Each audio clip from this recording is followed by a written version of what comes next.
Questions to ask throughout a campaign with a confidence rising. I told JC, Nate and Rich that good times are coming on for deep diving. Van Cam's reactions, watch alongs to the pride of London thriving. The Eagles of South stay flying. Keep your eyes on us, we ain't hiding.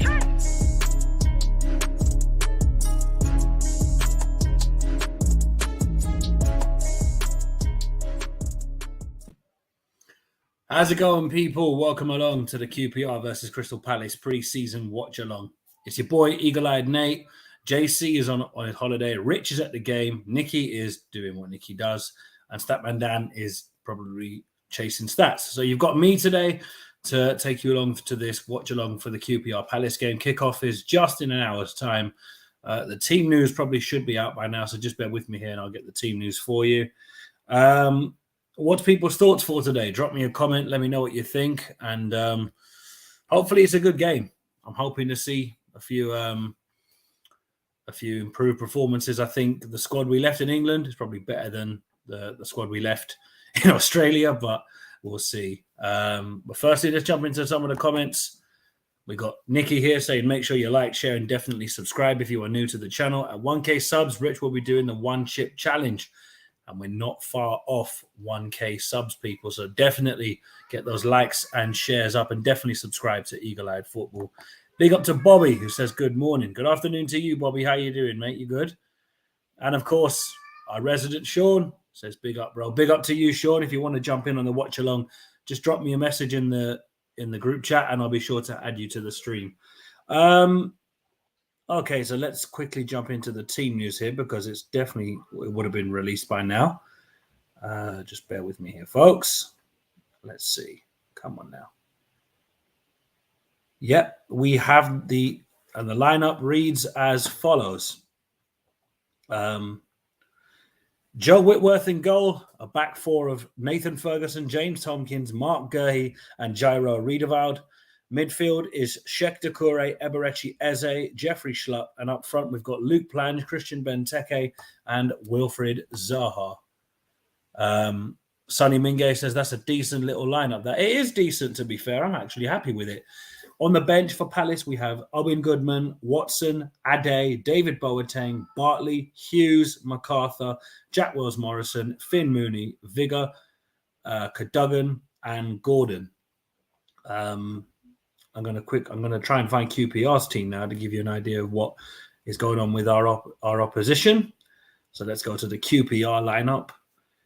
And their lineup is Dieng, Kakai, Dickey, Clark-Salter, Parle, Johansson, Field, Dozel, Albert Adoma, Chair, and Dykes.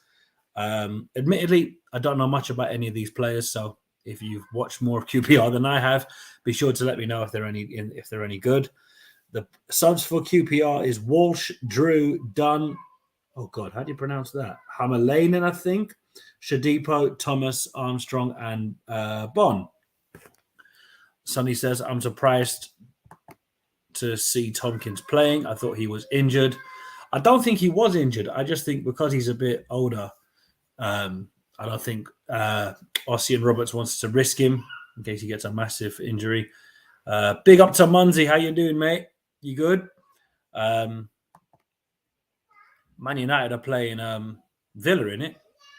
You lot are playing Villa, isn't it? And Sean says, I can't watch the match. Sean, if you've got Palace TV, you should be able to watch the match. 1 second there. Munzi says, am I free on Tuesday at 7:30? I will let you know, mate. I'll let you know. I can't go as far as tonight, let alone Tuesday, but I'll be sure to drop you a message and let you know, mate. He says, we drew with Villa earlier too. Maybe he's worth risking now as Richards is coming. Yeah, maybe. I mean, obviously people would want to see Chris Richards play in this game. It wasn't going to happen, let's be fair. I think we'll see Richards possibly play in the Montpellier fixture. We might do a watch-along for that as well. I can't confirm, can't deny. But I'm happy with that lineup. What do you guys think? Would you like to see a couple more seniors play, or would you like to see some more of our kids play? Obviously, we've got a number of our kids over in the Far East. I think they're coming back shortly before we play Montpellier next weekend. But Yes, I'll just quickly go back over the Palace starting 11 so that in any case anybody missed it. So it's Joe Whitworth in goal, a back four of Nathan Ferguson, James Tompkins, Mark Gurhey, Jairo Riedewald, Sheikh Doucouré, Eberechi Eze, Jeffrey Schlupp in midfield, Luke Plange, Christian Benteke, and Wilfried Zaha starting in our attacking lineup.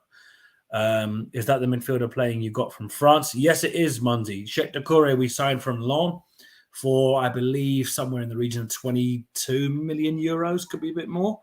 But yeah, he plays today. So hopefully he has a good game. Be good to see him play.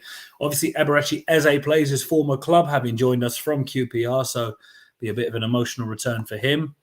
What's the kid's name who scored loads of goals in the 23s? That'd be Jezerin Raksaki.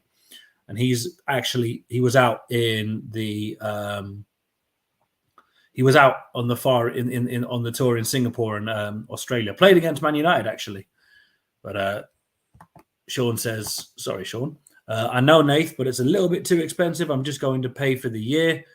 Yeah, Munzi, that was Jezerin Raksaki. Sonny says, I'm not sure we've got much else. Obviously, Maka and Hughes will come on with the kids just to keep us stable in the midfield. I'm happy to see Jairo on the pitch again. He was good against Gillingham. He was. This is the thing with Jairo. Some people have said, oh, let's sell him. He's not in Patrick Vieira's plans. Where does he fit in this team? But I think Riedewald might be a good utility player for us, and much like Martin Kelly was. Munzi here saying Jezerin Raksaki looks good. Yeah, he does, but I think he could do with a spell on loan. It wouldn't hurt his chances to go out on loan. There's rumours that he could be going on loan to MK Dons, as could Teo Adaramola, who also was on the tour in Australia. Okay, I don't speak a word of that, so I'm not sure what this chap's trying to say, but thank you to Marcello for leaving us a comment. Thank you very much, my friend. But yeah, people, QPR. Last time we played them was, how long ago was it? Was it the 14-15 season? It was actually, yeah, 14-15 season. Drew at their place, and we beat them at Selhurst. But Sean here asked me, what do I think about Killian Phillips? Well, obviously, Sean, because he's Irish, I love to see young Irish players come through at Palace. He came from the Irish League, from Drogheda United. So I don't watch the Football League over here, so I couldn't tell you if he was any good for Drogheda. But, he's impressed me on the pre-season tour. He's played quite well. And hopefully he might get a run in the team so far. But, so now, he says, what do you think about Killian? Can he get a start in the first team? Maybe not the first team just yet, but I think he could come off the bench. He could start in a cup game possibly. But who knows, Sean? You never know with Patrick Vieira.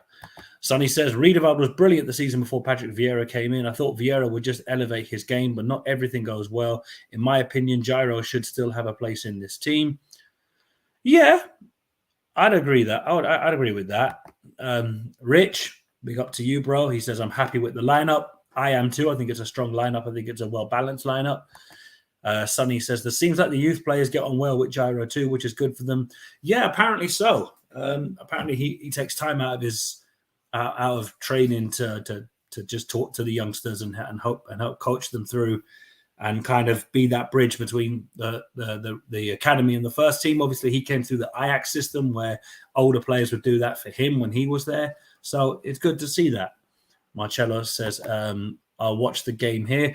No, we don't actually broadcast the game on this channel. We'll be watching it, and you're more than welcome to join us if you want to watch it. But we don't show the game here on YouTube, but you can watch it if you've got Palace TV. And Sonny says, what did we think of David Ozo yesterday? Only 17, what a beast.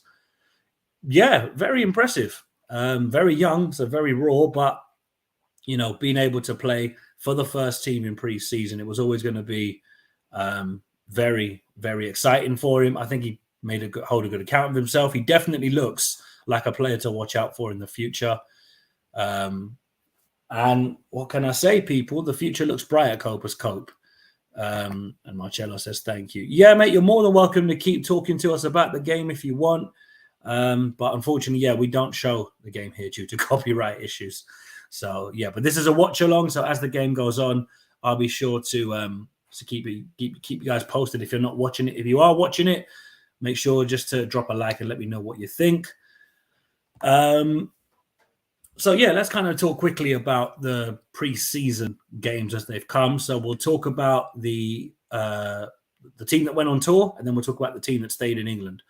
So obviously, we saw that the squad was effectively split. Obviously, some players were vaccinated and some weren't. So the ones that were sent over to Australia and Singapore alongside a number of academy players such as Jaden Raymond, Victor Akinwale, Killian Phillips, David Ozo, as we just mentioned. Big up to you for that, Sonny. Have I got a prediction for this game, Sonny? Do you know what? I don't actually, because it's hard to call pre-season games. But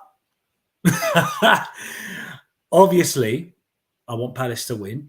That's a given. Do I have an outright score prediction? No. I'm backing a Palace win, but I can't give you an actual score prediction. So Sean here says, wow, the youngsters actually want to play for the first team, and that's something good. Well, that was the whole point of spending that Wan-Bissaka money on the academy, Sean. You know, a lot of people were saying, why aren't we spending the Wan-Bissaka money? Where's the Wan-Bissaka money? Now you've just seen 20 million of it drop into what is one of the best facilities in South London. So the future for our football club is looking remarkably bright. There's actually a link that I wanted to post in the comments, which I will do now. So if there's an article that if you want a bit of reading time before the game kicks off, I'll be sure to drop it in the chat now. Just bear with me here. But before I do that, Sonny's got a comment. He says, I'd prefer to see Eze a bit further forwards this game. It seems like he's been a bit deeper in the last couple of fixtures. I mean, yeah, you're right. But again, our squad's been split. So, you know, the usual players that would sit deep, your Lucas, your Gyros, your James McArthurs, even Will Hughes and Sheikh Doucouré, you know, some people's got to push back a little bit. And obviously, bear in mind, Michael Elise is only back in training, as far as I've heard. So we're still without Michael Elise. Although if you believe all the doom and gloomers, apparently he's off to Newcastle, but they haven't even made a bid yet. So we'll see. But I'm going to find that link here. 1 second. I know I have it here somewhere. Bear with me here, folks. Sorry, 1 second to get rid of that there. Sorry, folks.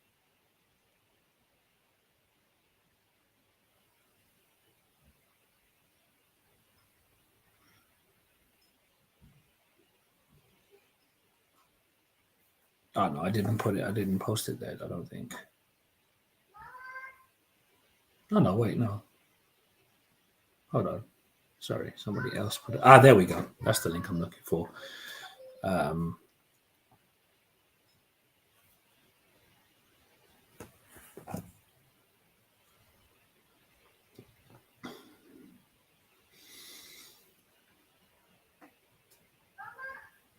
Sorry, folks, just bear with me here. Trying to find the link I'm looking for. Actually, while I'm looking for that, let's talk about some of our signings. Obviously, the big one that we've done so far was Sheikh Doucouré from Lyon. I've spoken a bit about him briefly after Munzi asked me about him. I like the look of him. I think he's the kind of player we wanted Kouyaté to be, but with the longevity that Kouyaté didn't have when he came. But yeah, I think Doucouré has been a great buy. Malcolm, my God in heaven, what a player. If we can hold on to him for 2-3 years, even if we lose Elise, we're doing great business. And big up to Dougie Freeman for the business he's done the last couple of years. Sean says, LOL, it's funny enough, Arsenal are buying every big player. What do you think about that match against them? You think we have a chance? You can buy all the megastar players in the world and put them in a team together, but it takes time for them to gel. The majority of our squad were there last season, admittedly, so were theirs. But look, I fancy us to win our first game at home. You know, the crowd will be well up for it. It's going to be a London derby under the lights at Selhurst Park. Well, you can't write off Arsenal. They've made some good signings this summer. Let's be real. They have.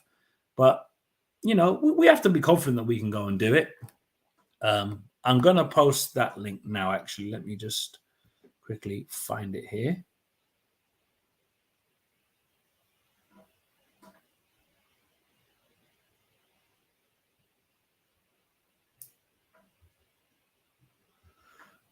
Sorry, people, just bear with me here. I'm still here. What's been your favorite signing of the summer so far, or who do you want the club to try and sign? If it were up to you, would you want to go back in for Conor Gallagher? Me personally, I'd rather see us sign a left back to give cover for Tyrick Mitchell, because rumor has it that Teo Adaramola will be leaving on loan. So, it will be ideal for us to get some cover for the left back position. How's that happened? 1 second. Yeah, I'm really happy with how we've done so far. I think it's really important that we start strongly in the window, and we've done just that. We brought in Sam Johnston, Malcolm Ebiwe, and obviously we brought in Sheikh Doucouré. It looks like we're very much close to getting Chris Richards from Bayern Munich. I think that's a really good signing. Hopefully, it's the kind of signing we need to make to push the club up a bit further up the table now, as opposed to constantly looking over our shoulder as we have done the last couple of years, especially under Roy Hodgson. But yeah, it's looking very promising from the Crystal Palace perspective.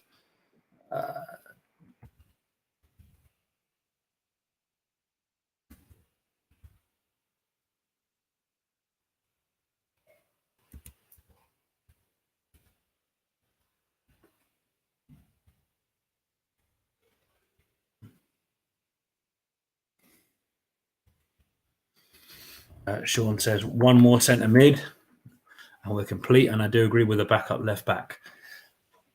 See, you're saying we need a centre mid, but I don't know. I mean, admittedly, Macca's getting on a bit, so we do kind of need to replace him. But you could argue that's what Will Hughes was brought in for. But I don't know. It's up for debate, people, guys. It's up for debate. Make sure you drop a like, people. Be sure to interact with me here in the comments, of course, as we get closer to kickoff time. Just going to quickly finish getting this.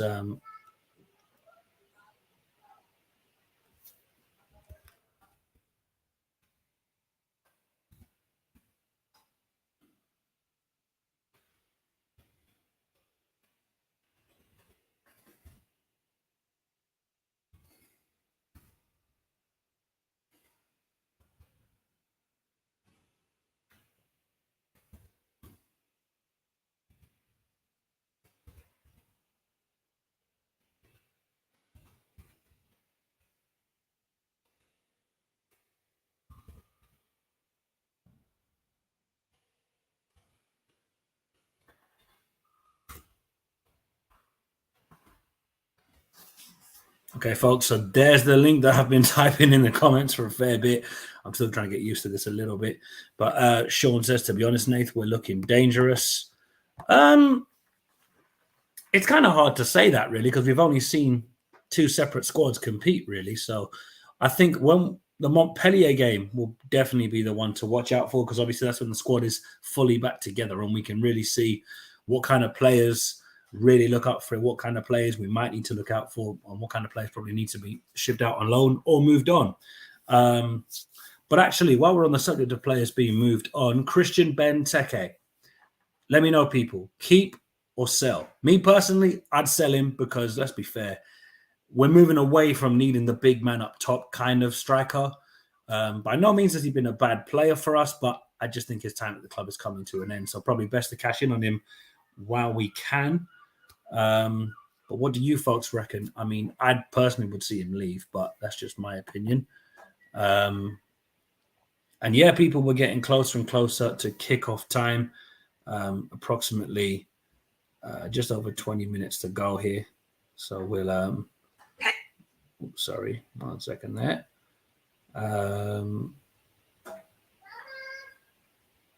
964 people. So we're 36 off 1K, people. So if you've already subscribed, be sure to get your friends to subscribe to the channel, because the sooner we get to 1K, the better. We're really excited to bring you more content, and to get to 1K for a channel like us is absolutely phenomenal. If anybody wants to jump in on the stream, I will put the link in the chat now. Just bear with me here 1 second. Where are we now?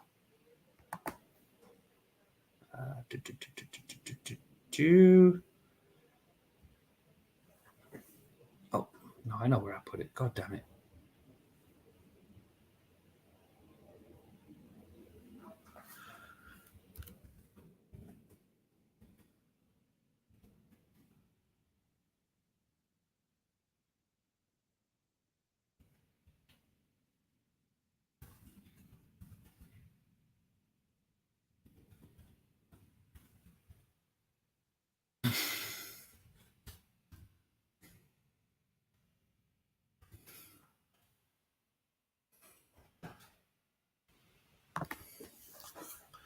Okay, folks, the link is in the chat. If you want to jump in on the stream, hit the link and let's talk a bit more as we go through today's game. So QPR versus Crystal Palace kicking off at 3 o'clock. I'm going to quickly run through the team once more for you. Just stand by there. There we go. So Crystal Palace's team is as follows. Okay. Well, there we go. Sorry. The Palace app isn't exactly cooperating today. Just bear with me here. So we've got Joe Whitworth in goal, Nathan Ferguson, James Tompkins, Mark Gurhey, Jairo Riedewald in defence. In midfield, it's Sheikh Doucouré, Eberechi Eze, and Jeffrey Schlupp. I would assume that Doucouré is playing the lone defensive mid, with Eze and Schlupp offering a bit more of an attacking threat. And then Luke Plange, Benteke, and Zaha. So Plange and Zaha as the wingers, with Christian Benteke up top. Strangely, surprised to see Benteke starting. I would have thought that he'd probably risk a couple of youngsters, but it's good to see Ossian Roberts has tried to stick to it. So the subs for Palace is Owen Goodman, Watson, Ade, David Boateng, Bartley, Will Hughes, James McArthur, Jack Wills-Morrison, Finn Mooney, Vigor, Cadogan, and Gordon. Just to Eze says opinions on Chris Richards signing. Yeah, I think it's a good addition. You know, we needed to find somebody to fill in that Martin Kelly role, but I don't think we can ever replace Yaroslav Yak. I mean, no, I don't think we can ever replace him, can we? And then ask me for score predictions. As I said earlier in the stream, mate, I'm not going to make a score prediction, but I will back a Palace win. I think QPR could put a spanner in the works if we're not careful. We can't underestimate lower league opposition. But you'd back us to win this game, let's be fair. But, you know, QPR fans would back their team to beat us. So it's one of those. Quickly run through the QPR team then. So it's Luol Dieng in goal, Kake, Dickey, Clark, Salter, Parle, Johansson, Field, Dozel, Albert Adoma, Chair, and Dykes. Their substitutes include Walsh, Drew, Dunn, Hammerleinen, Shadipo, Thomas, Armstrong, and Macaulay Bonn, I believe that is, but I could be wrong there. Sorry, excuse me. Yeah, I'm very happy with the lineup. I think it's important that this game is used for fitness. It's not really used as a barometer for how we play or our performances. Just keep it realistic, people. Just, you know, hopefully the lads have a good game, and hopefully, you know, we see a bit of a push from Ossian Roberts and the coaching staff that are at Loftus Road today to get the players to play a bit more on the front foot, because I felt we've started a couple of games a bit too slowly lately. But just to Eze here says QPR start their campaign next week, so it should be tough. Yeah, absolutely. It should be tough. Obviously, they play next week, as you said. Actually, who do they play? That would be a good, you know, obviously, because 1 second there. Let me just quickly have a look. They play Blackburn next Saturday at 3 o'clock. So yeah, that's going to be an interesting game for them. Sean here has said, "What will be a successful season for me?" Top 10. Top 10. Anywhere between 8th and 10th would be good for me. I don't think 7th or up is possible. Let's be real. And even getting 10th, 9th, or 8th is going to be a stretch. We're going to need to hope that the squad hit the ground running and stop conceding the sloppy goals we conceded all of last season. Because if you look at some of the points we dropped last season, we could have had a very different end to the season. But it wasn't to be. We did lose those games. And yeah,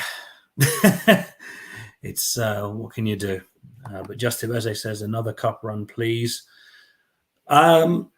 Yeah, the cup run was a bit of an interesting one, wasn't it? Because obviously it started off playing our friends up there in Bermondsey when we played Millwall, then Hartlepool, then Stoke, then Everton, and then it ended at Chelsea. But yeah, I mean, I'm all for a cup run if it means that we go far in an FA Cup or a League Cup run, maybe even both. Why not? But yeah, ideally, you don't want anything to do with the Carabao Cup. It's one of those trophies that if you win it, great. But, don't get me wrong. I want us to win something this season. Winning a trophy would be wonderful. Not expected, not demanding, but I'd love it to happen if it could. Munsey here has asked me, what shirt am I going to get, the home or away one? I'm probably going to get all three, to be honest, Munsey. Wasn't overly thrilled with the home shirt at first, but I won't lie, it's growing on me. The evil sash, I mean, you got to go for that one. Like, that's just a work of art, really, isn't it? And the away one, yeah, it's not bad. Macron have done a good job, so I'll give them credit, as much as I didn't want Macron as our kit suppliers. But no, I think I go for all three, so I might be significantly out of pocket when I'm over at the Villa game next month, because I'll be going to Villa at home. So that should be good. Just give us a minute there, folks. I'm going to be back in a second. But keep the comments coming, keep your questions coming, and I'll be back to you shortly. 1 second.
And we're back. Thanks for your patience, folks. Munsey has said, oh, look at you, you big spender. I mean, sometimes when the kits are that good, you got to part with your money, Munsey. What can I say? Sean says, yes, I agree. I would love to win a cup. Wouldn't we all, mate? Wouldn't we all? But who knows? Stranger things have happened. And it doesn't matter which one of the cups. I mean, ideally, you'd want to win the FA Cup because it means Europa League qualification. But if we win the Carabao Cup and get Europa Conference qualification, I'm all for that. That'd be a good shout. So looks at the moment, touch wood, that Palace TV stream is holding steady. So we're just looking at the players trained at the moment on the Loftus Road pitch. Pitch looks in good condition. And yeah, I can't tell you the last time I was at Loftus Road. I think it was back in the Championship. But people, even if you're not a Palace fan, throw in your predictions for where you think your team's going to finish. Where do you think Palace will finish? So, here's looking at you, Munsey.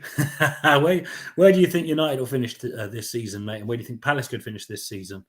I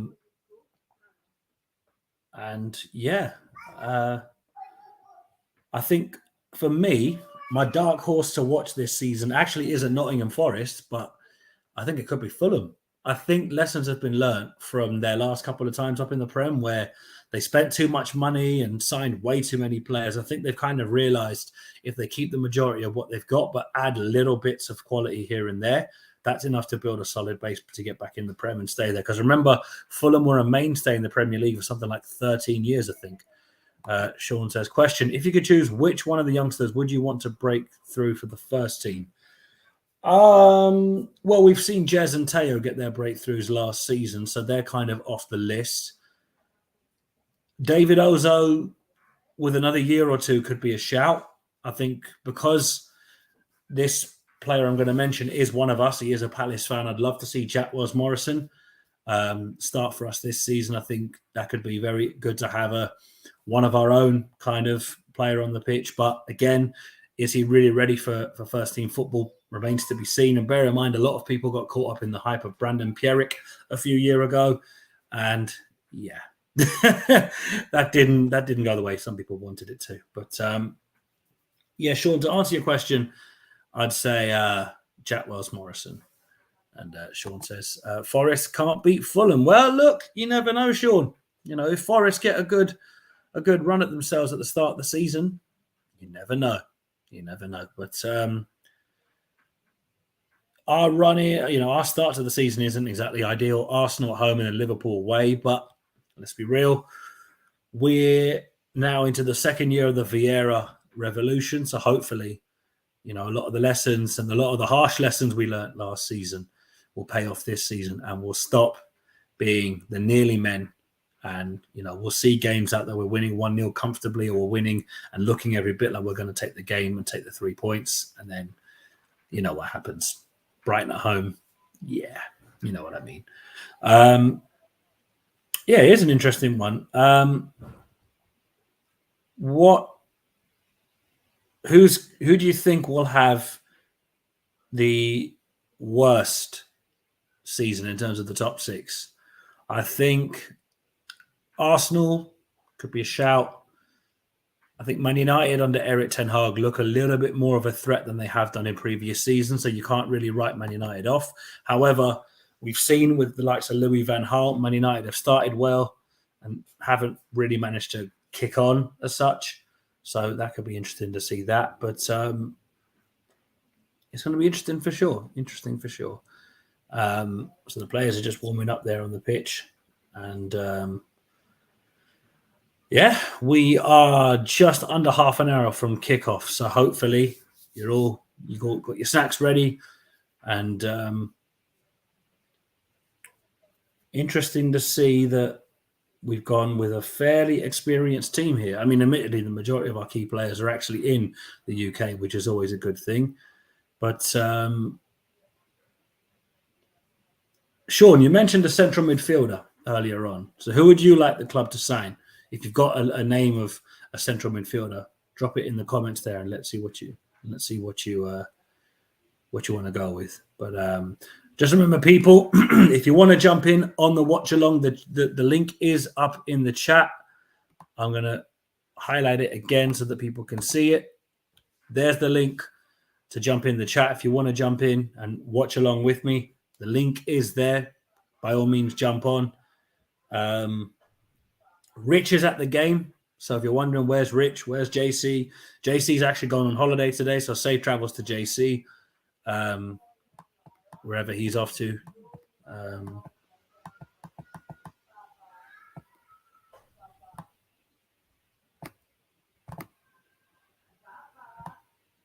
Yeah, so that's so the link is there, people. If you want to jump in, by all means, jump in. I'll gladly bring as many of you on to the stream as you want. Sean, you're more than welcome to jump in with me if you want to. Sean here has actually replied. He said, Nathan, as I said before, if we manage to beat Arsenal and Liverpool, I'm serious about buying you a drink. You know what, Sean? What you can do is you can send me a case of Red Stripe, and it's all good, mate. It's all good or even a Dragon. Yeah, send me a case of some Dragon. That'd be even better.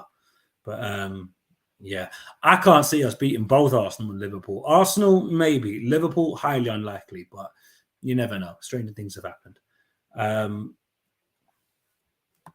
So what else did I want to talk about?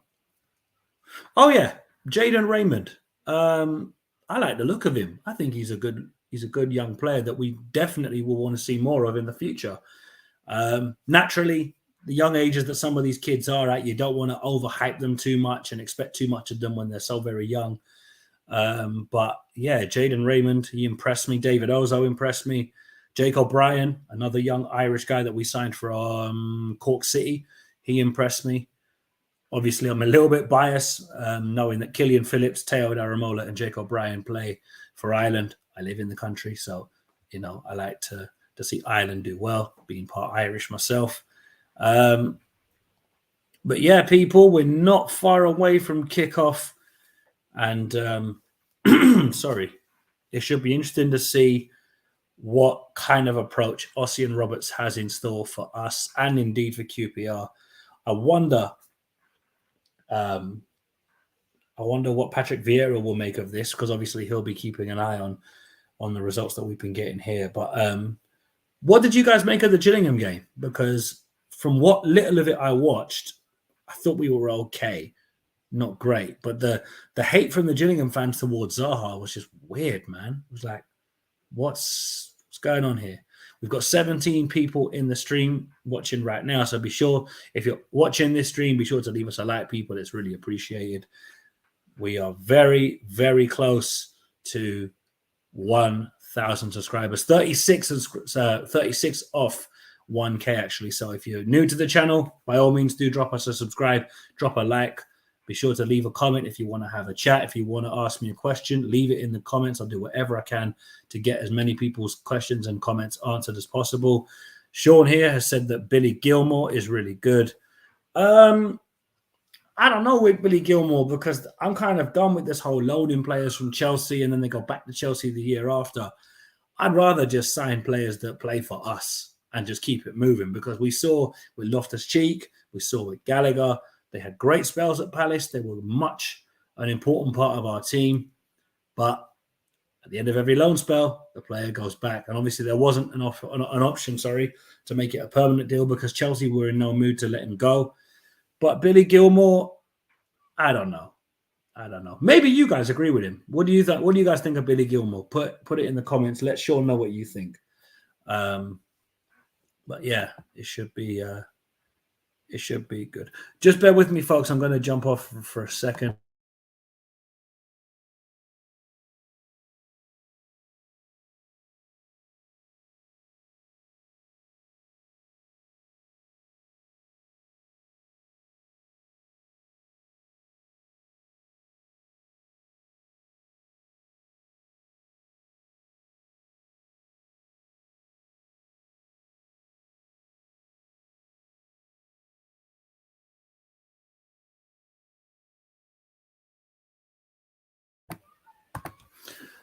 Now, sorry about that. We're back. This is to clean my glasses. Yeah, this last couple of weeks, it's been enjoyable watching us play on the other side of the world. It's going to be interesting to see what Patrick Vieira has made of those young players that went there. I think Akinwale looked impressive. He was scoring goals for fun. Ola Adebayomi, I think, was out there as well. He was bagging them in the under-18s. Obviously, Jez and Teo were out there as well, so it's great to see them getting minutes. Killian Phillips, as I mentioned at the start of the stream, he's been really good. Sean here has said, no, not a loan deal, only a permanent transfer. But I don't know, trying to buy from Chelsea right now, they could really stick on that homegrown tax. Obviously Billy Gilmore plays for Scotland. He's not English. He plays for Scotland. But that would still mean they'd put a substantial amount of homegrown tax on him if they wanted him to leave. If they let him leave, they'd put a substantial amount of tax on it. So, yeah, I think that's all I have to say, really, before we get into kickoff time. 10 people watching the stream right now. Not really an awful lot to comment on again, but I'll just quickly run through the Palace team again for those of you who weren't here at the start of the stream. So just bear with me here 1 second and I'll get that for you.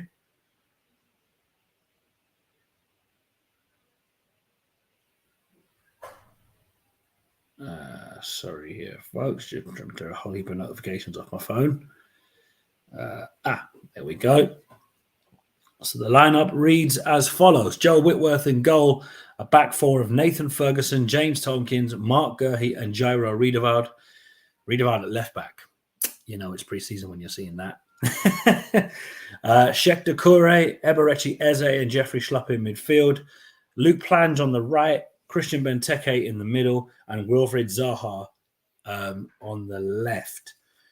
Owen Goodman, Watson, Ade, David Boateng, Bartley, Will Hughes, James McArthur, Jack Wells-Morrison, Vigor, Cadogan, Gordon, and Finn Mooney are all on the bench for Palace. Obviously, Jack Wells-Morrison was on the bench for the... Oh, God, when was he on the... Oh, Millwall in the FA Cup. That's right. Sean says, good to see Nathan Ferguson back. Oh, God love him. He can't catch a break, can he? He can't catch a break, poor old Nathan Ferguson. But hopefully he can stay injury-free as possible. And we get to see him play in the red and blue. Obviously, he made his debut for the club in the 3-0 hammering at Tottenham on Boxing Day last year. Yeah, last year. Jesus, I can't even keep up anymore. But yeah, Joe Whitworth in goal I would have thought Owen Goodman would have played because he played quite well in the Gillingham friendly, from what I remember. So that's a bit of a surprise to see Whitworth over Goodman. But hey, the more of the young players we get to see coming through Copa's Cope, the better. 19 minutes now till kickoff. If you could make any change to our starting 11, and I'll go through it now just to give you a quick rundown, who would you put in here and why? So, in goal, it's Joe Whitworth, Nathan Ferguson, James Tompkins, Mark Gurhey, Jairo Riedewald, Sheikh Doucouré, Eberechi Eze, Jeffrey Schlupp, Luke Plange, Christian Benteke, Wilfried Zaha. Who out of any of those players would you take out and replace with another player? Maybe they're on the bench, maybe they're on the other side of the world, maybe they're just injured like Michael Olise. Who would you like to see start today if the team choice was up to you and everybody was fit and available? That's probably a good one to clip in there. So people, let me know your choices down in the comments below. And not long to go now till kickoff. So we're looking forward to the game. Palace against QPR, penultimate pre-season friendly before we take on Montpellier at Selhurst Park next Saturday.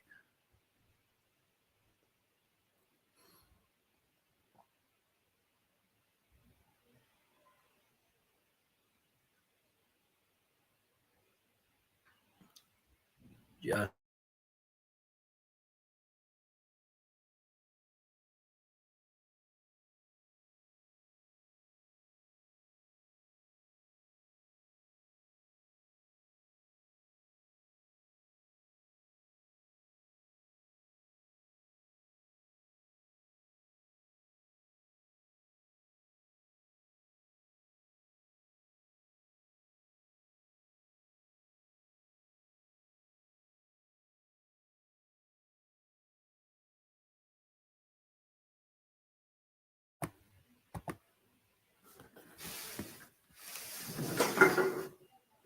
There we go. Much better. Oh, stream stopped. That's annoying. 1 second there. Let's just try and fix that. There we go. There we go. Sean has said Benteke for Olise.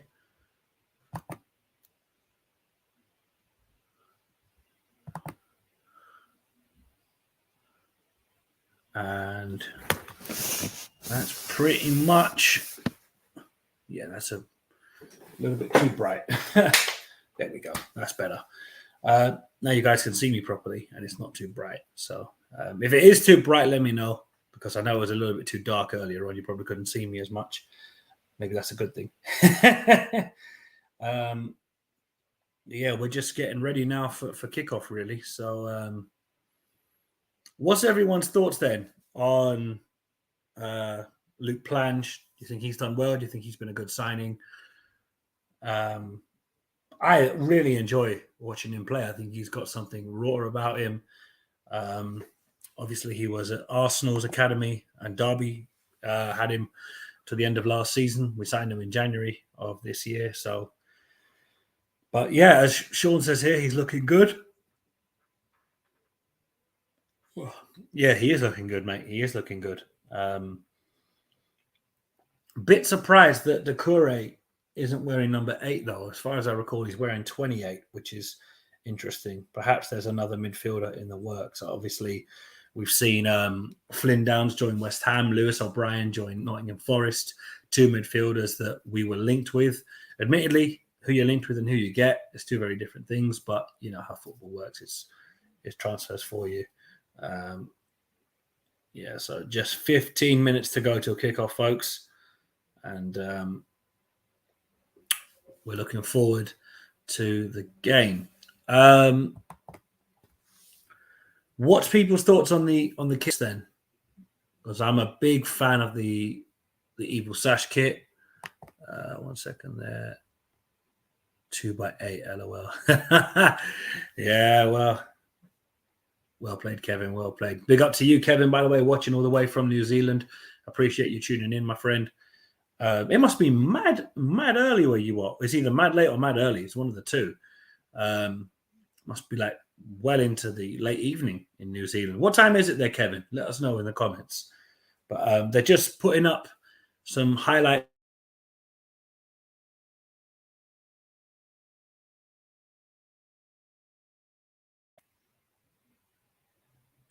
Sorry, must have been a little bit nipping there. That's not good. Yeah, Kevin. Kevin, let us know what time it is there in New Zealand.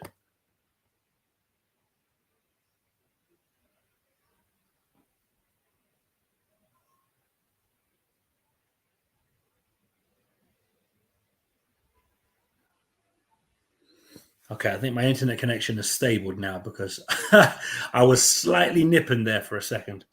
Well, yeah, we're just running through the highlights of the Leeds game yesterday. Did anyone think that was a penalty? Because I think it wasn't. I mean, there is a bit of a push, so I do see why you could give it as a pen. But for me, I don't think that was a penalty. I think that was an absolute BS call. But, you know, what do you expect when it's dirty Leeds, eh? And that referee yesterday, my God in heaven, he was flinging yellow cards like it was nothing. He was just spraying yellow cards everywhere. It was just crazy. But, well, it depends where in New Zealand Kevin is. So obviously it depends. If he's in Auckland, it could be a certain time. But I'm going to have a look and see what time it is in Auckland right now. We'll get a rough idea of that now. No. Oh, my God. Why does it always do that?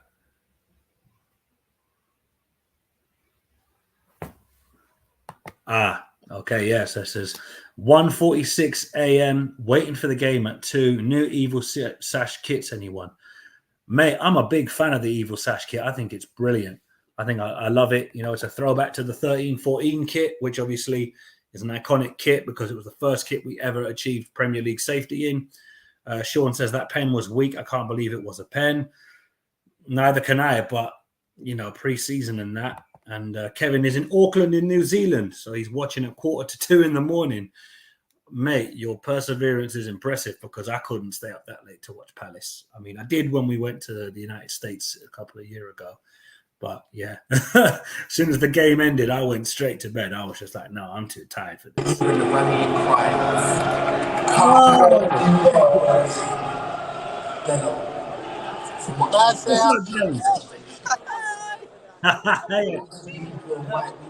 How you doing? You probably won't be able to hear me, but... No, I can hear you. You're good. I can hear you. Cool. Listen, guys, go out and get the third kit. It's a beauty. I went to the club shop by chance, and I was like, oh, it's out. And I had to get it. Yeah, styling and profiling, bruv. It suits you, mate. It's so nice, so nice. What's your thoughts on the 11, Nate? Very strong, very strong. Looking forward to seeing what this kind of team produces Obviously, it's Eze's first game back at Loftus Road. It'll be interesting to see what kind of reception he gets with their fans. No, absolutely. It's a bit quiet at the moment, to be fair. It's a bit quiet, so... Hold on, 1 second. Rangers, the blue and white super hoops. On the brink of non-existence, morality knows. But we were there to raise. Either way, I just hope we obviously have a good game. Yeah, absolutely. You know what? To be fair, I did have about 7 shots, but I'm cool. Trust me, I'm cool. If the thing is with me, you will know when I'm finished. Like my eyes go like this. But you know what? I'll keep that in mind for August, mate. I'll try to swing back at half-time anyway. Oh, a little bit of a nip in there, Rich. But Kevin just asked me, did you buy one for nylon? Not yet. That's next pay. That's next pay. Nyla's going to get one, 100%. No, absolutely. All right, Rich, I'm going to let you go. Enjoy the game, and we'll chat afterwards, yeah? No doubt. I'll try to jump on at half-time. Yeah. No worries, bro. All right, sweet. Sorry. Galaxy 20, this is not streaming the match live. The game is on Palace TV. We don't broadcast the game on the channel, my friend. If you want to watch it, you're going to have to subscribe to Palace TV or just stay here with us and I'll walk you through the game as and when it kicks off. But yeah, people, we're moving ever closer to kickoff time. But yeah, to Galaxy 20, we're not streaming the game here on the channel. This is strictly just a watch along for people who want to watch the game alongside me. We're just seeing a glimpse of Patrick Vieira here talking to Palace TV after the draw with Leeds yesterday. I thought that was a good game, actually, to be truthful. A little bit suspect about the penalty they got, but, you know, it's pre-season. Can't read too much into it, can you? Bear in mind, Man United's first team beat R23's 3-1, and apparently they're winning the league. But, you know, as I said, it's pre-season. So, yeah, literally 8 minutes to go till kickoff. And we've already addressed the starting 11. We've addressed the youngsters and, you know, there's not many transfer targets I can think of to mind that we could realistically get. But you never know. Dougie Freeman probably has a list as long as my arm and his arm. You know, it's impossible to tell. But make sure you're liking and commenting, people. By all means, keep interacting with me. We've got Andy here from Brisbane, Australia. He says, it's nearly midnight here in Brisbane, Australia. I hope our strikers improve. Mateta has been terrible. I don't know about that. I mean, yeah, he hasn't been prolific in pre-season, but not many strikers are. I mean, let's be fair. You know, we haven't been blessed with a goal-scoring striker that's clinical since probably Glenn Murray. That was back in the Championship. So, you know, we've been somewhat cursed with strikers, having had awful players like Cenk Tosun, Fraser Campbell, Loic Remy, Patrick Bamford. Who else have we had over the years? Cameron Jerome, Kevin Doyle, Yaya Sanogo. I mean, that list in itself tells you how bad it's been. So, you know, we've never been blessed with clinical outright finishers. But I hear what you're saying, Andy. The strikers do need to improve. You're right. But thank you for tuning in, Andy. What do you make of the starting 11? What do you think about what's your predictions for this game, people? If you have any predictions, get them in the comments now. Because I'm really looking forward to seeing how we play today. I hope we give a good account of ourselves because bear in mind, QPR start their season next week. We start the week after, I believe.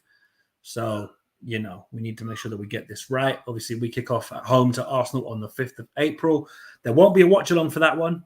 But we should be able to do a watch-along for the Liverpool game. But myself and the lads will talk that over when we're next all together. Sorry. We've got Sean here saying, hey, Mateta is our best striker, so I'm not worrying about it. Sean, Your love for Mateta, my God, it's something special. But fair play to you, mate. You're back in your striker. I rate it. I rate it.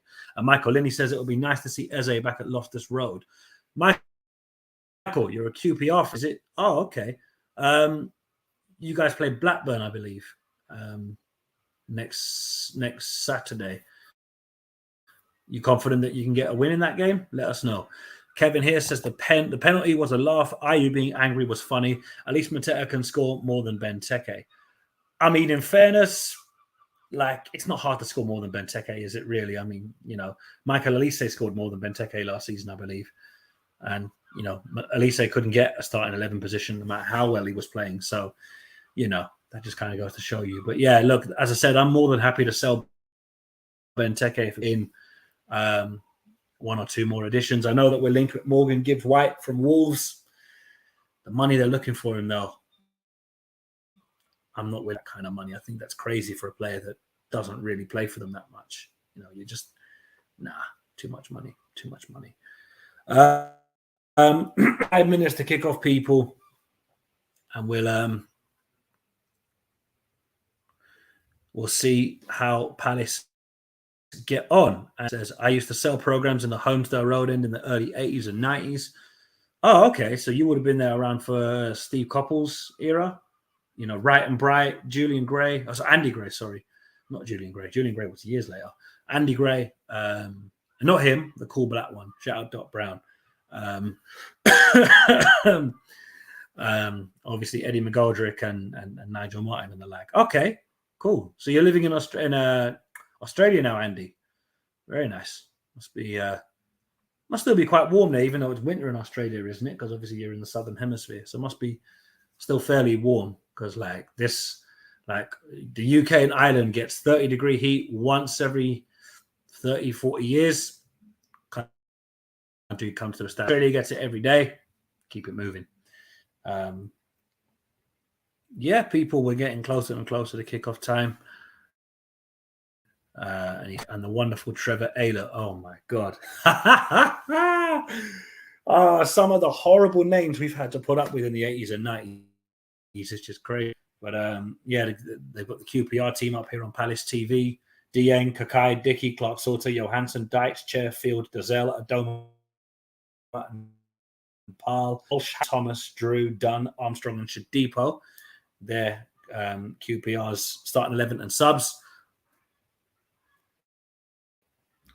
I'm just about to get underway.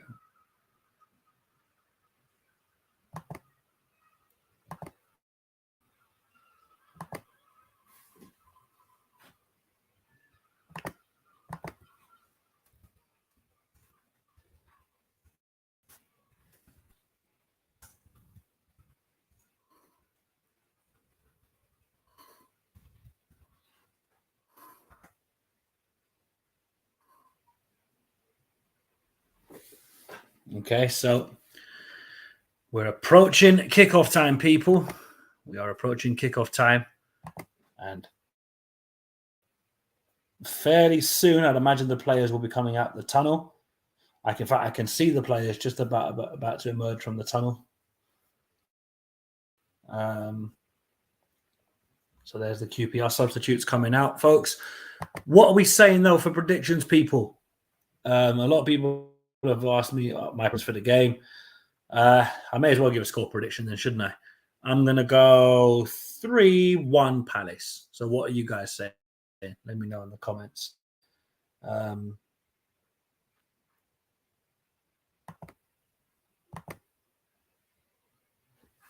we're just going to get that banner up there. We're ready to go for this game. As you can see, the score now is at the bottom of your screen. So when the game kicks off, I'll be sure to let you know. Not far off.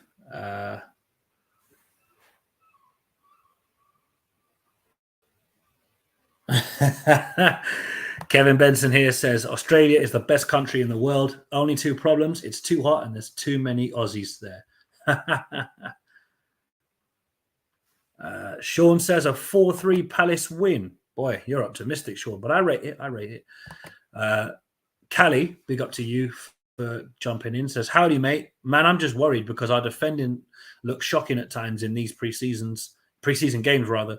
Need to fix it quickly, but great to see Qpr and Luke Plange in action. Absolutely, mate. Absolutely. Look, defending, we've never been that great at it, but obviously last season, Joachim Andersen and Mark Gay together were a fairly solid partnership. Obviously, Andersen is coming back with the squad from the far side of the world.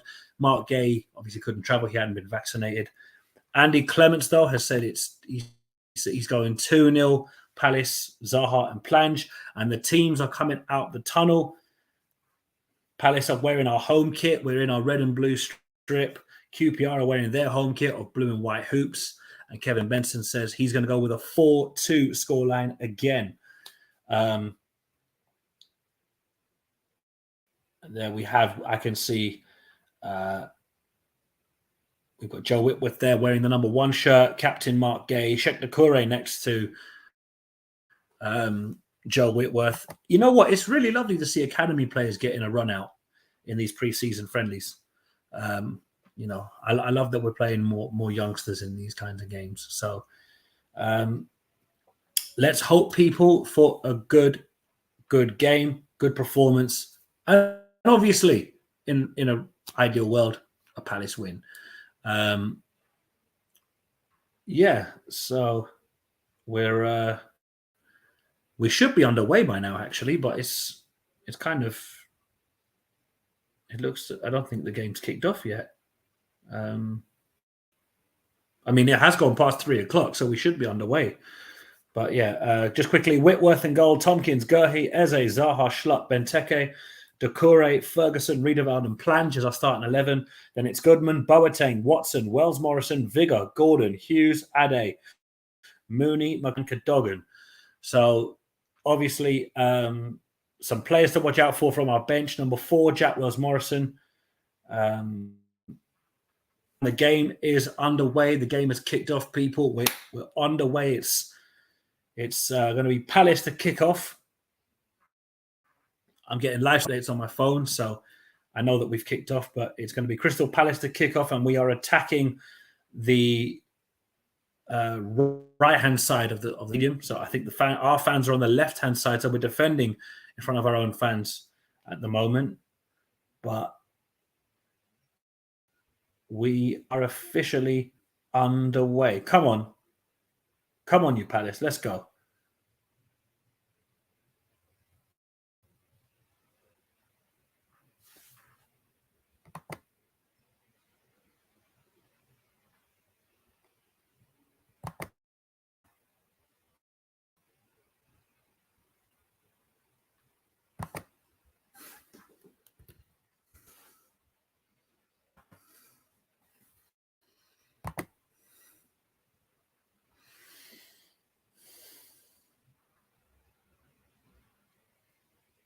Okay, Jeffrey Schlupp's got the ball. Here's Wilfried Zaha. A little bit of a scuff shot there from Palace. Eze on the ball. Has a dig. It's deflected off a QPR player. And they get it cleared. But, yeah, okay. So a little bit of a bright start from Palace, but not really an awful lot to write home about just yet. But we are underway. It should be a good game to watch. And Sonny says, why does it look like Tonks is right back? I think Nathan Ferguson's playing right back, is he not? At least that's what it looks like on the graphic, but who knows? I mean, either way, it just shows you how we urgently need to update the right back situation. Here's Plange on the ball now. Mark Gay. Palace have lost it. Sloppy in possession. Not good. Sorry. Lion A says, do you think Edouard will get the starting striker job this season? Well, not really, because anytime he has had the starting striker role, he hasn't really done much with it, to be truthful. I mean, obviously, his debut, he came off the bench and scored twice against Spurs, but didn't really, he hasn't really done much when he started as a striker, so I couldn't tell you. But have a look, maybe a back three. Maybe. I mean, I know that Vieira wants to experiment with a back three this season because it's looked like that in the preseason games we played in Australia and Singapore, but I don't know, Sonny. I couldn't tell you, to be truthful. I really couldn't tell you, mate.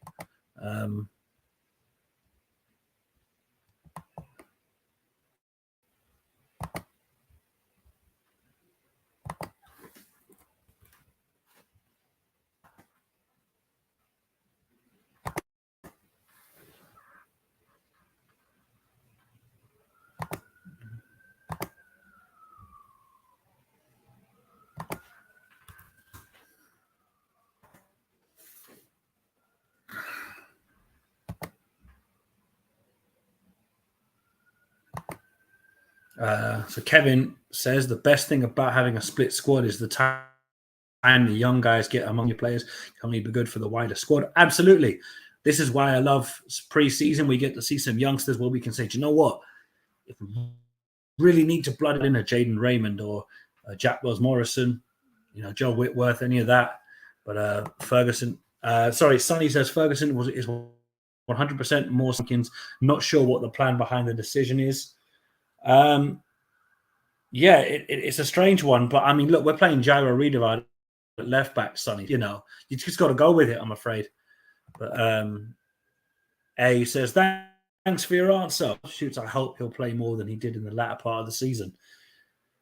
It's on him, though, because he looked lazy at times towards the end of last season. He never looked really up for it. And for a player that arrived for such money, we're kind of expecting him to be a little bit more engaged, a little bit more enthusiastic. I mean, let's be fair.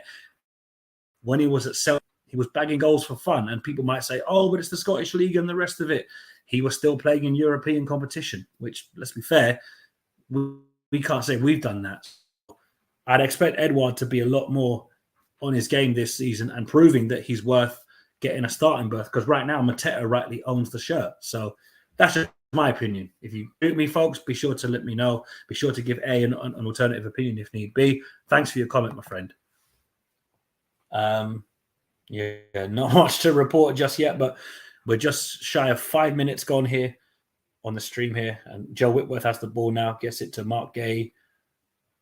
It's out to Jairo Riedewald here on our left-hand side.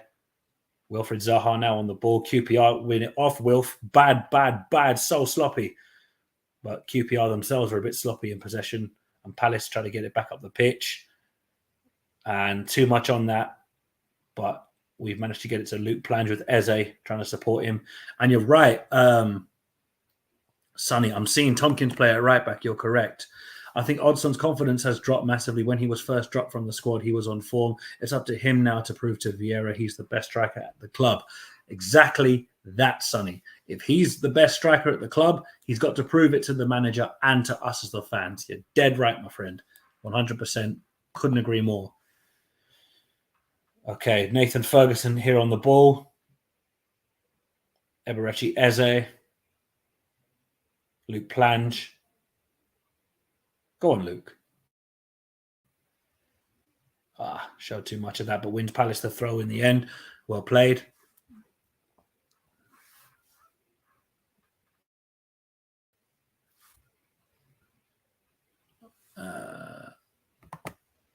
A says, hey, Sonny, I think he's a better overall player than Mateta, but he hasn't shown enough of that as of now.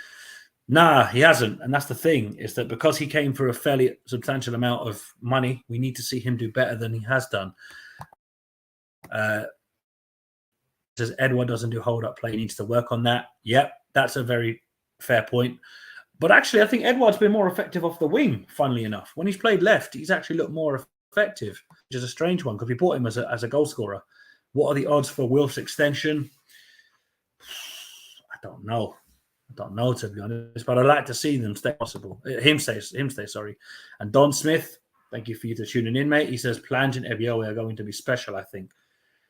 I'd like to think so, because we've done well in our history of developing young players that go on to do well. Obviously Ian Wright came to us. Nobody knew who he was. Made his name at Palace and went on to play for Arsenal and England. Natty Klein, came from us to Southampton. Too much of it. Too much on that. Good play though by Palace. Just shy of 7 minutes gone. Sonny here says, I think Edouard technically is better, but Mateta has the goal scoring instincts. Eddie needs a bit more time on the ball. Unfortunately, though, Sonny, you don't get that in the Premier League. You have to be on job. You know, we've seen it with the Agueros and the Kanes, and to a lesser extent, you'd argue, before he left, the Aubameyangs and Lacazettes. You don't need much time on the ball. You just have to be in the moment, switched on and ready to strike the ball when it's necessary. It doesn't mean it's going to come off. And I'm not trying to put Edouard in the same bracket as Harry Kane or Aguero. But when you're a goal-scoring centre forward, you're just expected to put the ball in the onion net. You know, it's no issue with you being this techie player that can skin 6 men on the ball. You just need to be able to put the ball in the net. And so far, Edouard hasn't done that enough to probably merit being given the shirt. Sean here says, I'll give Edouard another year to get used to the Premier League. Do you know what? Funnily enough, I was saying this to some of the lads on the group chat. I'll level with some of you right now. I think Edouard reminds me very much of Glenn Murray when he first came to Palace from Brighton. In his first season, he scored like 6 goals, which for a striker, fairly poor return. The next season, and I'm aware both of these seasons were in the Championship, he bagged 31, 33, something like that. You know, so maybe it just takes him a year to settle into how we're playing, and maybe he'll kick on this season and put himself up in that bracket. But yeah, Sonny makes a good point here that he is only 24 years old, which is a very valid point. But yeah, so we're not even 10 minutes gone yet. It's still 0-0. Nothing really has happened too much, to be truthful, but we're still... James Tompkins is on the ball now. There's Nathan Ferguson back to Tompkins. And Sonny, you're right. Tompkins is playing right back. That's really strange. That's really odd. Palace goal kick. Excuse me. If anyone is wanting to jump in, by all means, just let me know, and I'll highlight the link again. The link is in the chat somewhere, but Kevin Benson says both teams seem to be playing it out to right wing without much success, especially without Elise. We need someone reliable there, not Ayu or an injured young guy. Well, I don't think Luplange is injured, though, to be fair. So last time I checked, he wasn't, because he's playing today. Do you think Malcolm Abiwe is going to be loaned out this season with 5 subs? He's got to stay in the squad, right? I don't think we bought him with the intention of loaning him out, personally. I think we've brought him in to be the ideal cover for Michael Elise. I think Jordan Ayew, realistically, minutes in the team this season will more than likely be less than they were last season, because remember, we didn't really have much options on the right-hand side last season because a lot of clamoring for Rak-Saki to play. But, you know, I think Rak-Saki still needs a bit, you know, maybe a loan spell away from the club just at the moment. But yeah, but don't get me wrong. I think Abiwe could be a very good option for us, but time will tell. Sean says Amzi could come to Palace. I think his wages would be way too much, to be honest with you. Be way too much. So if he doesn't want to come to Palace, I'm not going to. Sonny, though, sticks up for Jordan Ayew here and says Ayew gets hated on way too much. His pace and power is so underrated for our team. He's a fantastic role player. Absolutely not hating on Jordan Ayew in the slightest. I think he's been very much an astute bit of business for us. You know, to get him in for such an amount of money after his relatively successful loan spell. I don't rate Jordan Ayew highly, but no, he's not a bad player at all. He certainly can't be any worse than Jimmy Bloody Kebe. If you know, you know. Oh, my God. A says, thanks for your answer. I'll buy the Abiwe black shirt right now. Absolutely, people. Get that evil kit. It is a thing of beauty. I kind of wish we were playing in it today, to be truthful, but we're playing in our home strip. And QPR here on the ball. Let's get rid of that there for a second. Okay, QPR looking to drive us down their left-hand side. Ball into the box. Headed away by Nathan Ferguson. Good defending. QPR still have the ball, though, in a fairly dangerous position. And that's going to go straight out for a goal kick. No issues. No issues at all. 35 people tuned in to the along. Anybody who wants to jump in with me, the link is there somewhere in the chat. Actually, I started the comment here. Actually, there it is. So there is the link. If you want to jump in, by all means, please do. Everybody is welcome to have your say, whether you're a Palace fan, whether you're not. If you want to jump in, by all means, click the link and let's have a chat. But so far, it's just under 13 minutes gone. Palace, we're on the ball, but they've let it go sloppily again. The sloppiness in possession is getting on my nerves a little bit. But yeah, the link is there, folks. If you want to jump in and have your say, by all means, please do. Big up to you, Matt. How you doing, my bro? You good?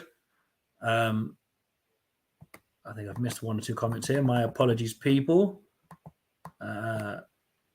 Yeah, sorry, Sean. I missed your comments there, mate. Sorry about that, my friend. Ayew plays too selfish and stubborn sometimes. He pees him off. Most players do that. Wilf pees me off a lot of the time, so don't take it too much to heart, Sean. Sorry here. Let's just quickly jump down through some of these comments. What are your favourite shirt of the season? Don't say they're all beautiful. We already know they're in the league. I mean, look, you're going to ask me to be non-biased. I can't do it, my friend. You know, I think, to be fair to Macron, as much as I didn't want them, they've done a stellar job. Kits. Of the three, the Evil Sash is my favourite. I'm not even going to lie. It's the black kit, 100%. Sonny says, Nathan looks comfortable out there, much more comfortable than Sheridan against Gillingham. Yeah, Sheridan's young. Do you know what I mean? Like, you got to give youngsters a bit of leeway with pre-season. You can't expect them to be up to Premier League level. Ayew doesn't score. He isn't clinical enough. Remember, West Ham goal too far, a few between for me. That's true. That's true. But look, again, you know, we've got an abundance of attacking players at our disposal now. So the lack of goals from Ayew and Benteke is no longer as big an issue as it once was. Jim Jones 420, thank you for tuning in, my friend. He says, what about Chris Richards? 3 at the back or competition for Anderson and Gurhey? I would imagine he's an alternative to Anderson and Gurhey because our defensive cover last season was very, very thin at the back. Martin Kelly and James Tompkins, very good players for us over the years, but getting on a bit. You know, buying a young centre-back like Chris Richards, it just makes sense. It fits the profile of what the club's trying to do. So, of those two options you've given me, though, I'd say 3 at the back. But look, I'm not Patrick Vieira or Dougie Friedman. I don't know. I'm just a fan. That's all I can be. Kevin Benson says, Ayew is great, but not a Wilf, hence the critics. Yeah, to be fair, that's totally valid. Because he's not Wilfried Zaha, he's going to get way more stick. Because Zaha gets protected by the fan base a whole lot more than he probably should do. Because Wilf, when he wants to be, can be very frustrating. Luke Plange is on the ball here. Good pass from Jeffrey Schlupp. Plange back to James Tompkins, who's on the ball now.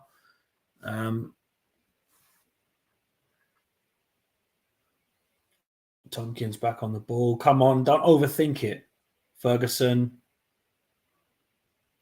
And now it's over to Mark Gay, over to Jairo Riedewald. Just grab my drink here.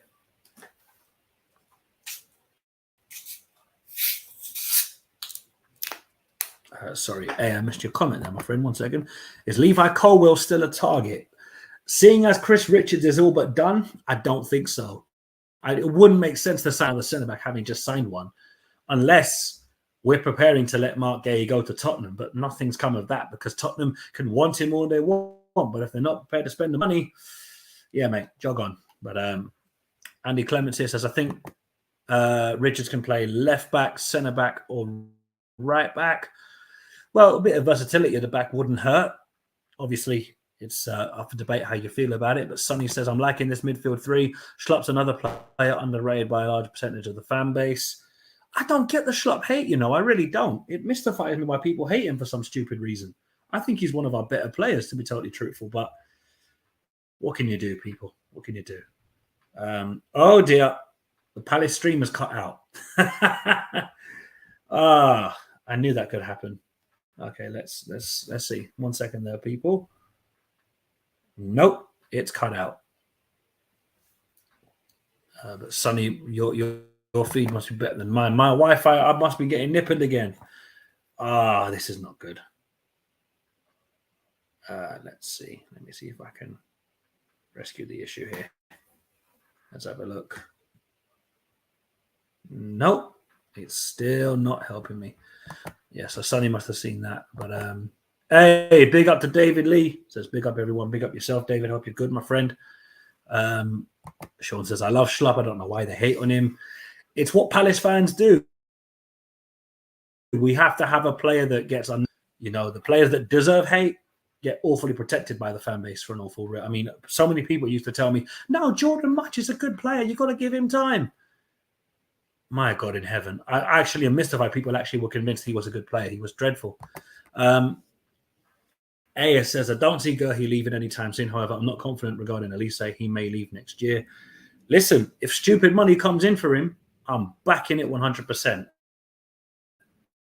I'm all too happy for us to see Elise go if we get big money for it. Yeah, corner to Palace. I think we've just hit the post. The home kit looks like my 2018 kit from a distance. Don't look like scribbles when we get over 50 years old. Yeah. And Sonny says, I'll try to keep the updates going. Sonny, I appreciate you, my friend. You're always, thank you for helping me out here. My Wi-Fi is kind of moving mad. I'm on nipping settings at the moment, but I've got the stream back on. I'm using my 4G on my phone because my Wi-Fi is just dead food at the moment. But that's Virgin Media for you. But 0-0. Corner came to nothing. QPR trying to play it out from the back here. Come on, come on, come on, come on. That's it. Soft as hell free kick to give away, but it was a free kick.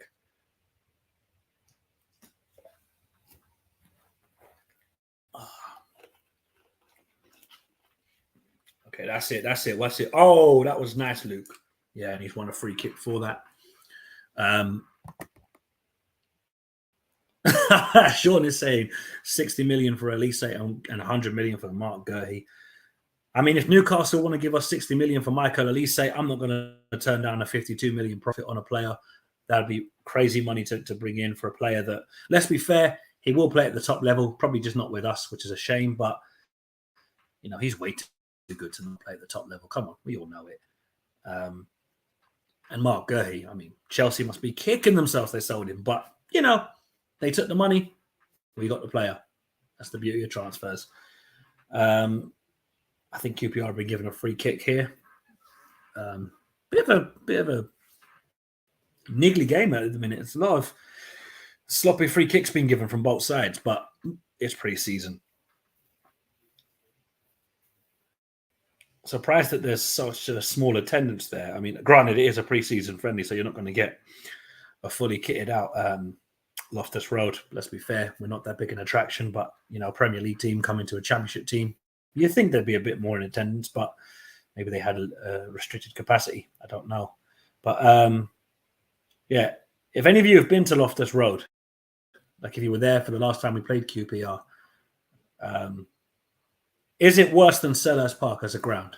Because I think it is, to be fair. Sonny says, I'm liking the intensity so far. Me too. Hello to Jackie. Thank you for tuning in. She says to Sean that Schlupp is one of her favourites. I like Schlupp a lot, to be honest. I don't understand the hate he gets.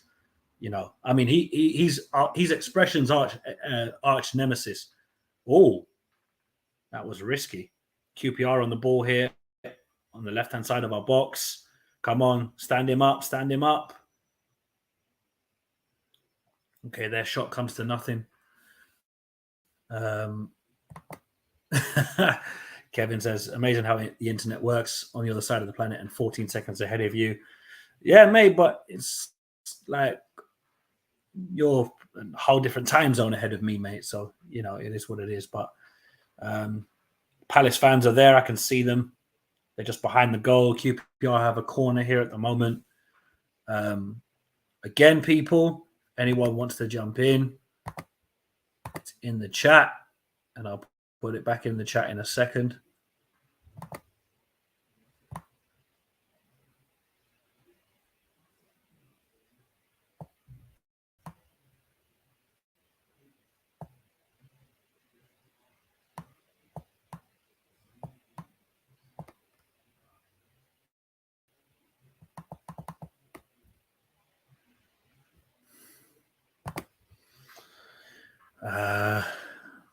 One second there.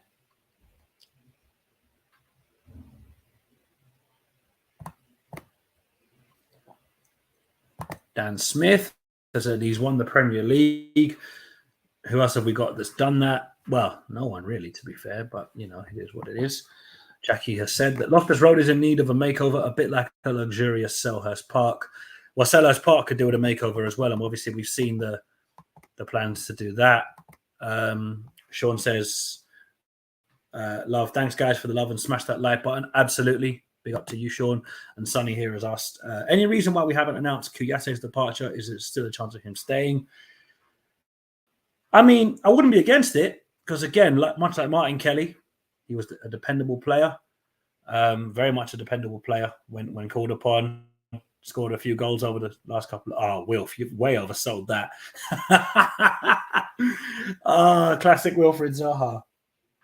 He was fouled, but I think he's kind of oversold that a little bit.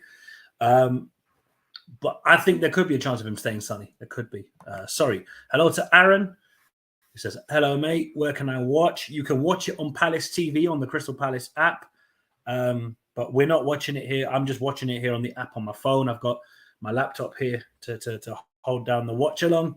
And Dan Smith has said he's heard that Kuyate is signed in the Saudi League, which, I mean, it makes sense because realistically, if he was staying, we would have surely offered him a contract by now. I don't think he's heard anything yet. I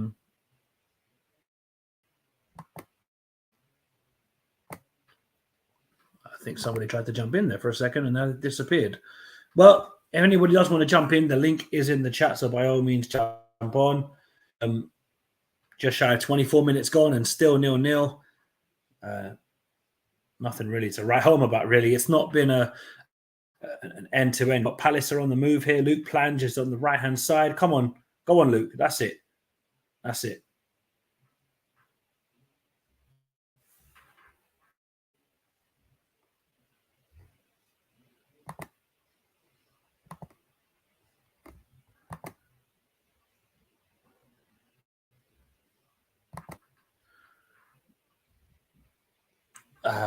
A says it's time for a fashion point. Zaha looks better with shorter hair. I don't really know about that, really, because to be fair, once Will's doing the business on the pitch, he could be bald for all I care. But some people will probably disagree with me. He says, Sonny here says, I remember when our squad list was released, Kuyate had a star next to his name saying contract discussions. Yeah, I've seen that, but I think there's a chance he could still be in discussions with the club, but, you know, we haven't really heard anything to say, oh, Kuyate will definitely leave, and you can't really believe all the things you hear on Twitter because, let's be honest, Twitter's full of people that claim to be ITK. They're just guessing it like any Tom, Dick and Harry.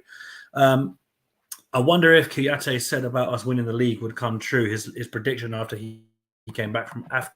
Yeah, I mean, it'd be great if it did come true, but probably a bit of a tongue-in-cheek remark. Harkham has asked me, what is the link for? The link is for you to jump. And if you're watching the game with me, you can jump in with me and have a chat with me on the game if you want. It's not a link to watch the game. The game is on Palace TV, but the game on the watch along, the link is there for you to jump in with me. So if you want to jump in, the link's there for you to click onto. Aaron says, what do I reckon the chances are Dwight McNeil from Burnley? If I wanted a winger from Burnley, I'd look at Maxwell Cornet. I don't think Dwight McNeil's a bad player, but I'd rather Maxwell Cornet. But that's just me. But if we got McNeil, not a bad option. Can't be any worse than Jimmy Kebe. So, you know, there is that. Oh, Lord. Oh, dear. Just shy of half an hour gone. It's still 0-0, people. Been a classic so far, but, you know, it's pre-season. What can you do? I think there was a helicopter just behind me there. Strange.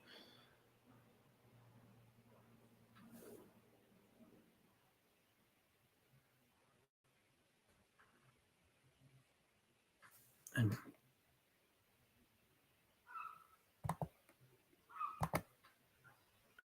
Sonny has said Jordan Ayew's got better end product than Dwight McNeil. Just joined. How we doing? Not too bad, mate. Not too bad. But I believe There's been a goal at Loftus Road for Crystal Palace. Just bear with me here 1 second. I'm going to quickly check that. Yes, we have scored.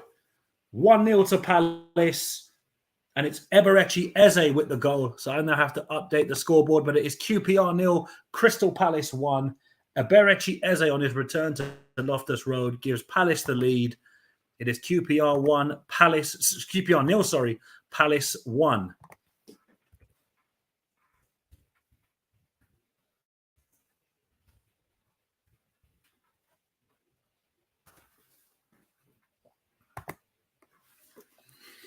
One 0 to Palace, people. Eze with the goal. Get in there. Come on. What a finish. That is exactly why we missed him last season. Great finish. And you know what? Purely because it deserves it.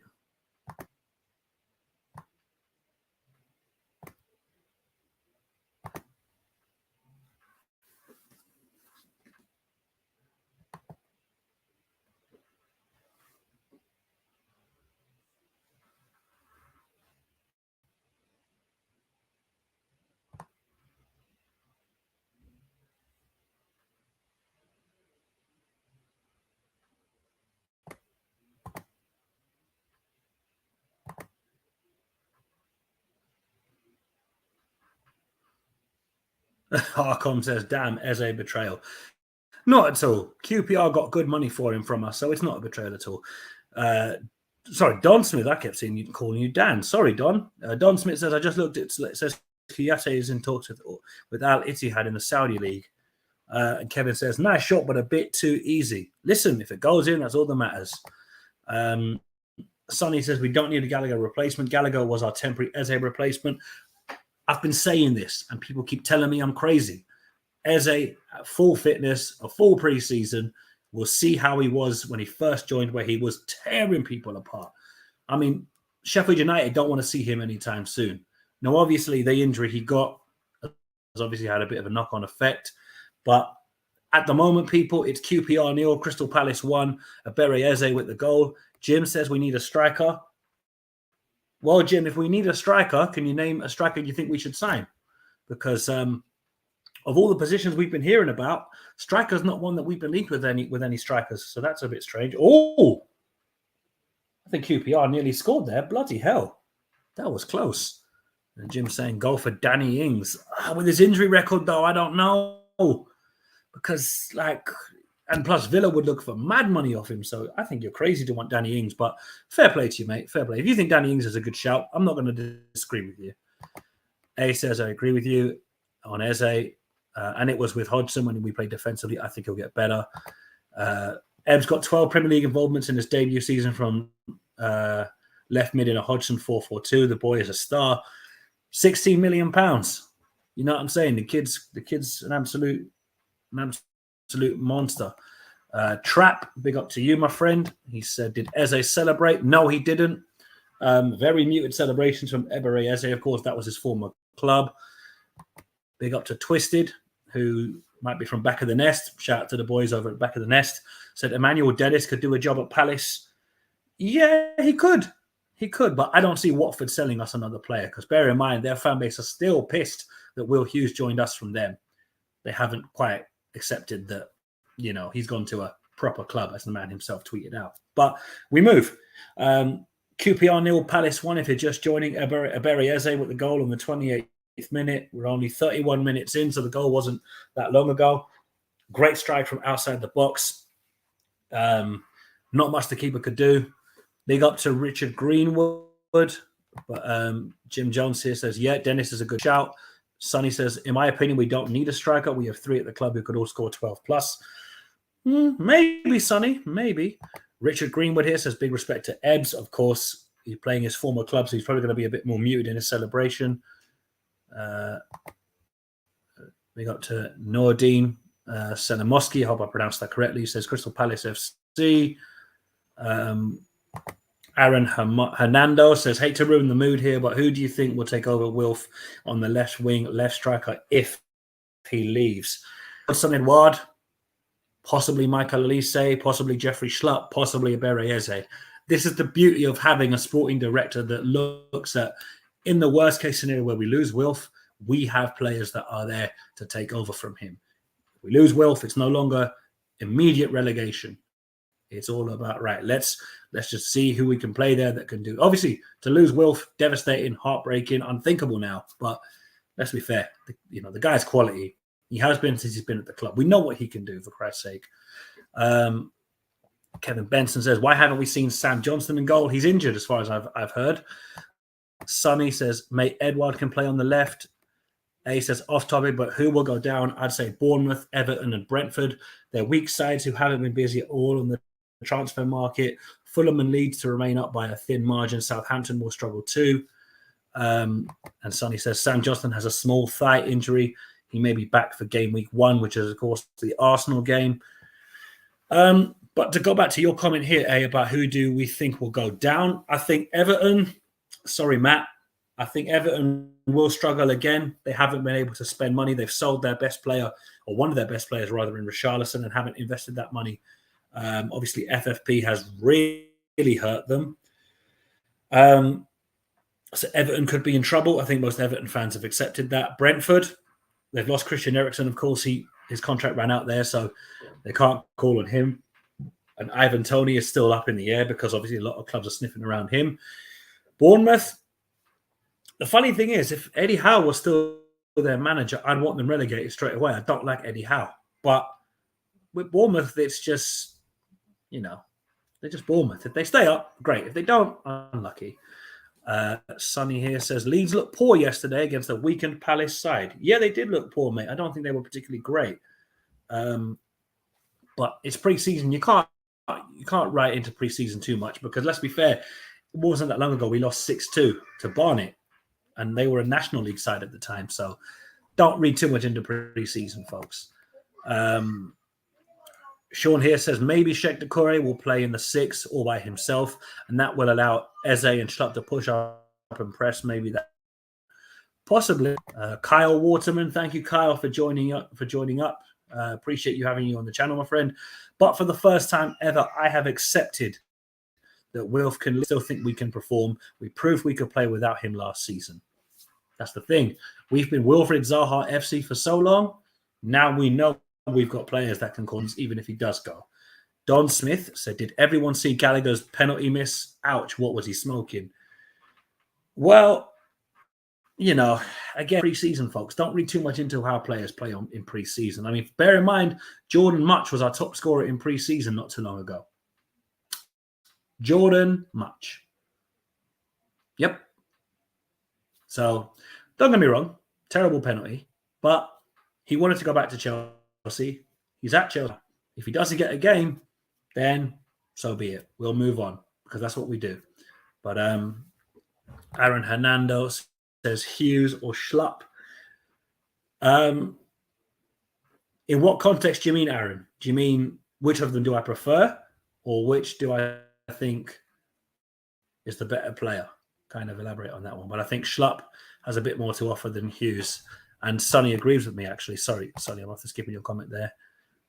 And Don Smith says, no, Wilf can't leave. Please stop saying that. Wilf is way too important in the middle. Oh, well, if at the moment I'd say Jeffrey Schlupp, but I like Will Hughes as a player. But it's got to be Jeffrey Schlupp for the moment, which I prefer in the middle. It's definitely Schlupp, but I like Will Hughes, mainly because of that Watford fan singing, that's why we sold you. Oh, they're going to score now. They don't help themselves, do they? And now they're in the Championship. So all's right with the world. And our boy Roy sent Watford back to the Championship. You love when karma comes back at you, don't it? Yes. Still here, QPR appear to be a little bit more in our box, but QPR get the decision for the throw. So far, I'd say it's been a fairly decent game. Obviously, we're 1-0 up after the 28th minute goal from Eberechi Eze, as you're there at the bottom of the screen. But I want a second goal just to kind of, give us a bit of a buffer. Admittedly, 2-0 is a dangerous scoreline. You never know with football. Kevin here says Manchester United, Bournemouth, and Fulham will go down only if they're...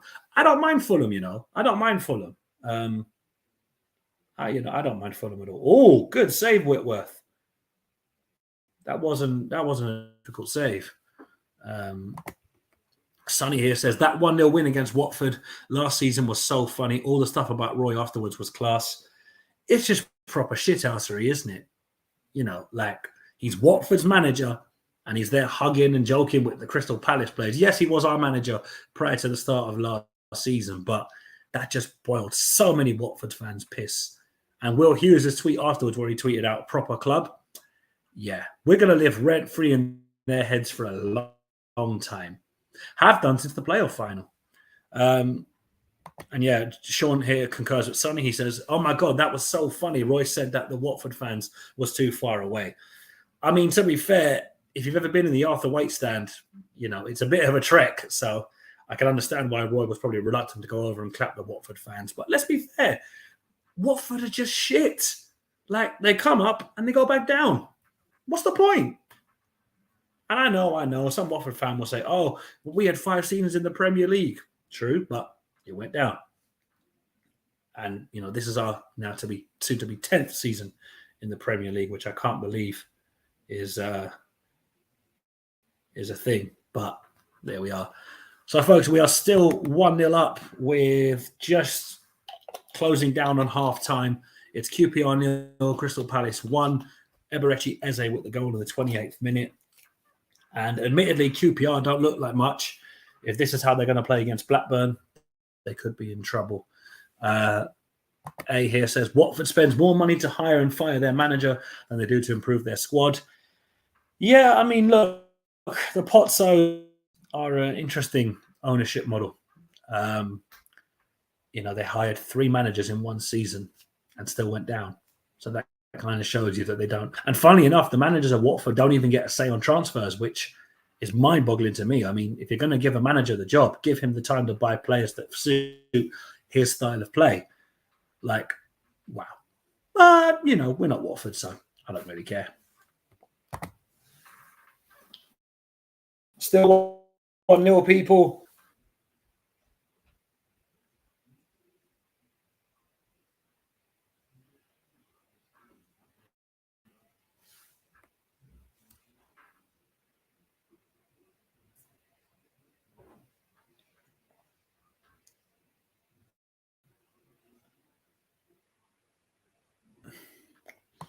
And A here, A says, by the way, Watford have had 7 managers in their last 2 Premier League campaigns. I think they cost more money than both Watford and Norwich's combined squads. Well, that kind of says it all, doesn't it? Yeah, not great. Don Smith says, I've seen Jordan Much play in the MLS and he was outclassed there as well. Is he still playing football? He is actually. Jordan, last time I'd heard, was playing for a team in Australia called MacArthur FC.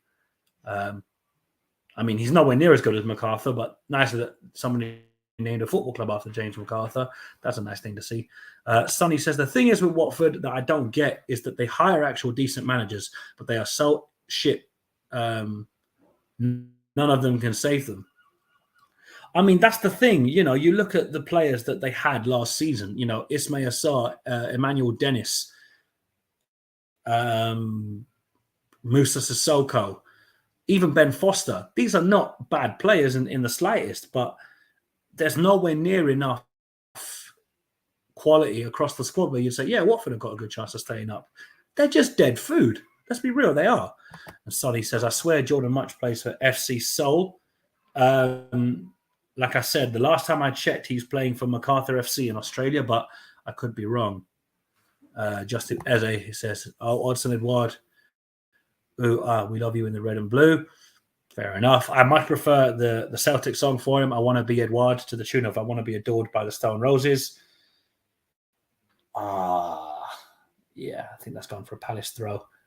4 minutes to half time here. There might be 1 or 2 minutes added on for stoppages, but there wasn't too many, to be fair.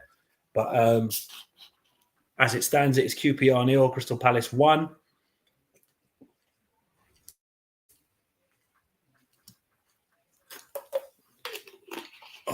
Much better. But so far, it's looking good. It's looking good, people. 39 of you watching, 35 now, sorry, we've dropped four viewers.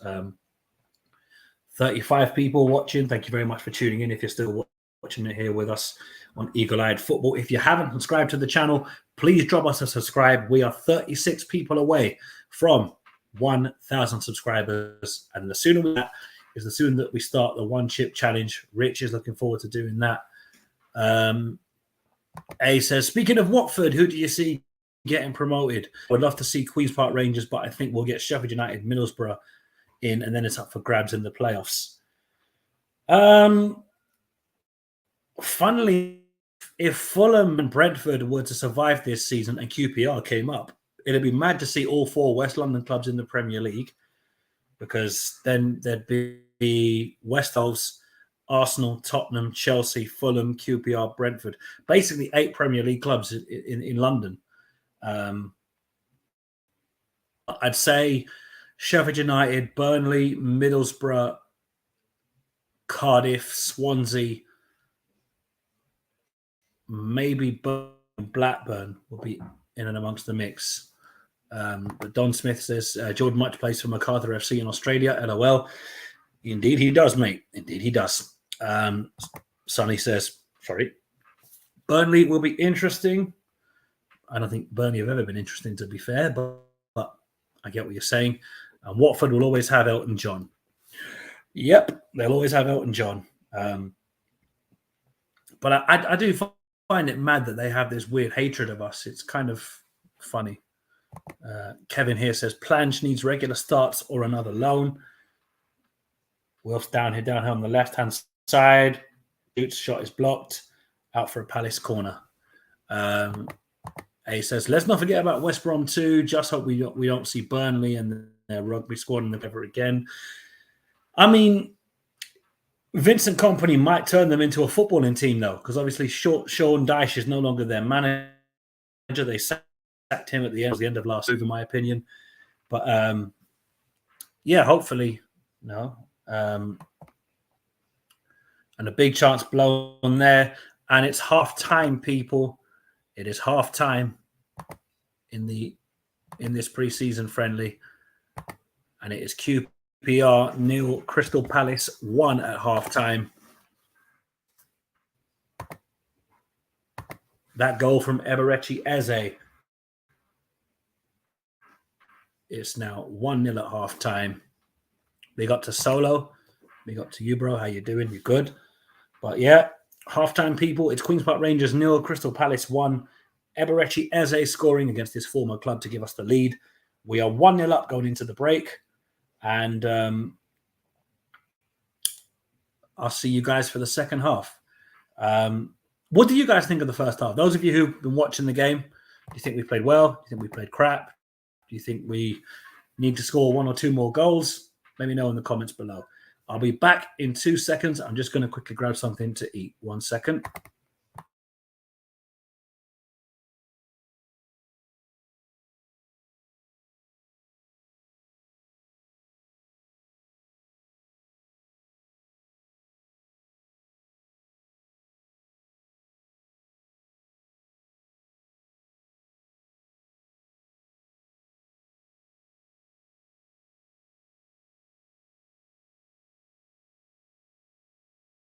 We love you. Listen.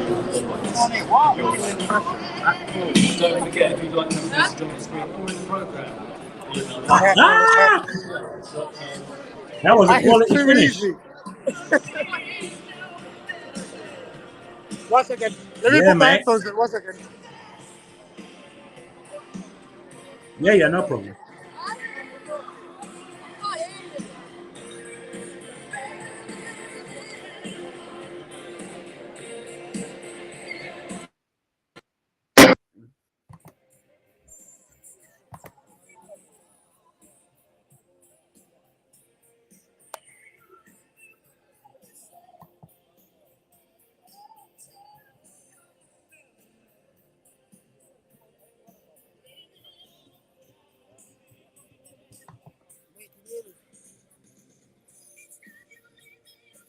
Okay, Rich, you good now? there, and you can hear a bit of Tina Turner in the background. But yeah, it's an very easy game. Like we're coasting. We're coasting. Oh, Sonny says show the shirt. There's the shirt. Yeah. You see that, people? Oh, it's lovely. It's lovely. It's an easy game. I think what we need to do is worry about ourselves and just move the ball quicker. But I think we find it so easy that we're playing too slow. And Yeah. one more pre-season game before the season starts. So I think we just need to get into a good habit from now, to be honest. I think we're too sluggish moving the ball, though, to be honest.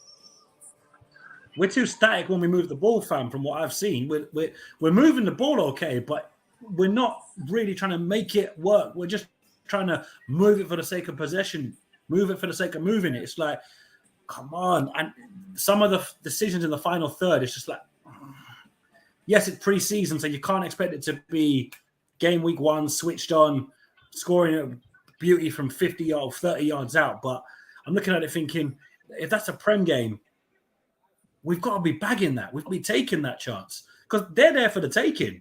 And they start their season next week, bruv. And if they start the season like this, they could get relegated. It's that bad. It's so bad. But like I said, I'm not expecting anything from them. I just want us to do better going forward. And stuff. And the Qpr, he's just so comfortable in the middle of the park. It's unbelievable. You know, Eze's had a brilliant game. I think the problem is Tompkins playing at right back. And I feel like it's allowed us to only play down the left-hand side. Luke Wright has been definitely starving on the ball. You know, but hopefully we do better tomorrow. Yeah, I mean, look, the Qpr is just cold. Like, nothing phases him, bruv. So Every time he gets the ball, you just see him. He's just stood there saying, I'm in charge. We got it. Absolutely. And I feel you can tell he wants to pass the ball forward quicker, but there's not really many options. Obviously, Zaha plans to pull it up wide, which leaves Benteke kind of isolated. So hopefully we get a bit more movement, a bit more foreplay. A lot of the youth are doing a very strenuous warm-up at the moment. I won't be surprised if this wholesale changes, to be honest. What do you make of Joe Whitworth in goal? I think he's had not much to really work with. You know, he's made one decent save, but When he has, he's done decent. He's done decent, to be honest. That Goodman's decent as well, by the way. Goodman's a very good keeper. Yeah, Owen Goodman. He's on the bench, though, is he not? Yeah. It looks like they're doing a really intensive warm-up on him.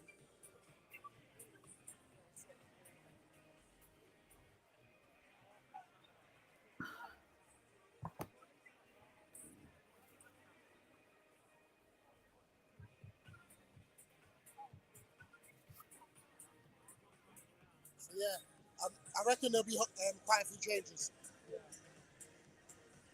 Oh, yeah. I'd expect that. But that's what we want. We don't want players to play the full 90 minutes. We want to see, okay, we've got, for example, Jack Wells-Morrison. We want to see what he's about. Is he a player that we can look to in the future and say, he's one of us, so let's keep a close eye on him? Or is he just, because it's like Johnny Williams. People got way too sentimental with Johnny Esther. So I want to see what can Wells-Morrison do, because there's too much hype around players like Wells-Morrison and Omalabi, and I'm guilty of falling into it myself. But if you don't see them play in these kind of games, you won't know. So, you know, it's important that if they do come on now, they have to prove to themselves and prove to us, okay, do you know what? He might be one to watch in 1 or 2 years' time. Because obviously, look, this season, it's all about just improving where we effed up last season. Late goals, letting games go that we're so in control. It was so good, and then that one switch off and boom, 3 points gone, clean sheet gone. You know, them little F-ups last season, we need to cut them out this season as much as possible. Absolutely. I've been very impressed impressed with Ferguson at centre back.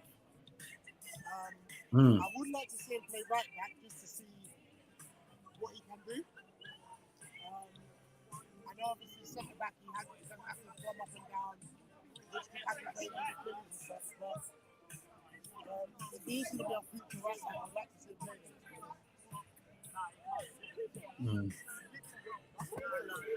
They got realist in the cut. At least he's actually in the stands somewhere. So there you have it, people. It's official. Michael Elise is somewhere in the stands at Loftus Road. I'm going to see if I can find this. Big up to Realist, though. Thank you for the comment, my bro. We love that. Rich, before you go, put James on there for a second. One second.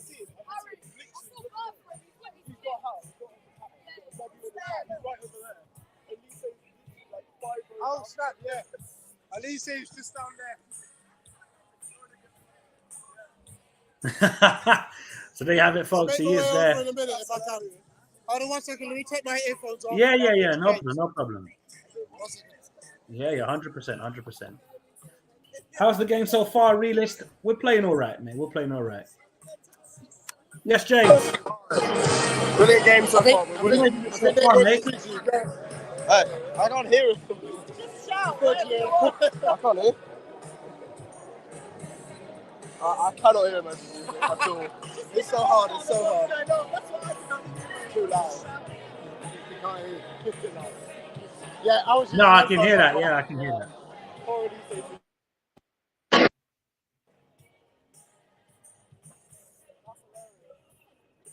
Yeah, Nate, you said he couldn't hear you.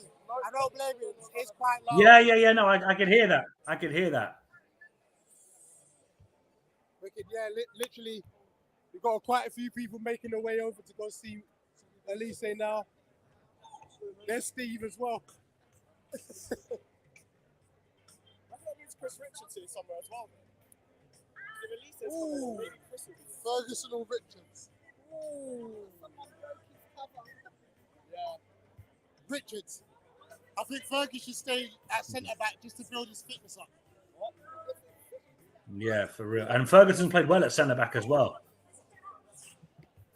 Hey, Rich, this is the Realist we know and love. I'm sorry, my brother. I'm sorry. Hey, Rich, them man, they won the league when they beat R23's fam. So you know what it is with United.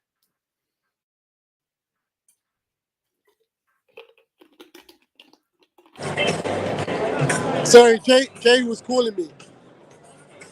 Oh, there he is. Jay, I'm on this strange snake.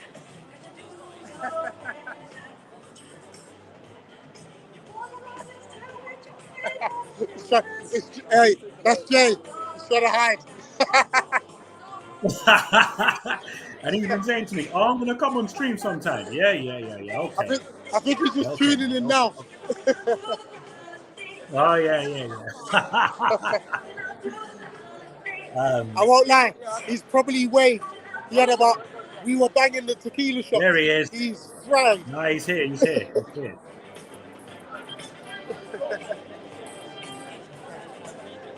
Big up to you, Jay. I know you can't hear me, but big up yourself, my brother. And Realist. Hey, Realist, you live He's had too much tequila. my brother. He's fried. I know what you're about, Realist. You're one of the real ones. Big up to you, Jay. Oh, stay off the tequila, mate. Stay off the devil juice. Absolutely. Nate, I'm going to shoot. I'm trying to catch you at full time. Yeah. Bless up, my brother. Bless up. Blessings, everyone. Smash the like button. Subscribe if you're new. Come on, Palace. Come on, the Eagles. So there you have it, people. Live from Loftus Road. Rich giving you a little sneak peek. Apparently, Elise is there. Somebody has said that Chris Richards is there as well. But big up to Realist from Jay, who's also at the game. But yeah, people, 1-0 at half time. We're playing well. We look good. I just wish we were a little bit more going forward, a little bit more switched on. But look, it's pre-season, as I keep saying. Realist, to answer your question, we haven't been too bad, but I think we could play much better than we are. Listen, mate, we appreciate you, Realist. I know you're happy we're winning.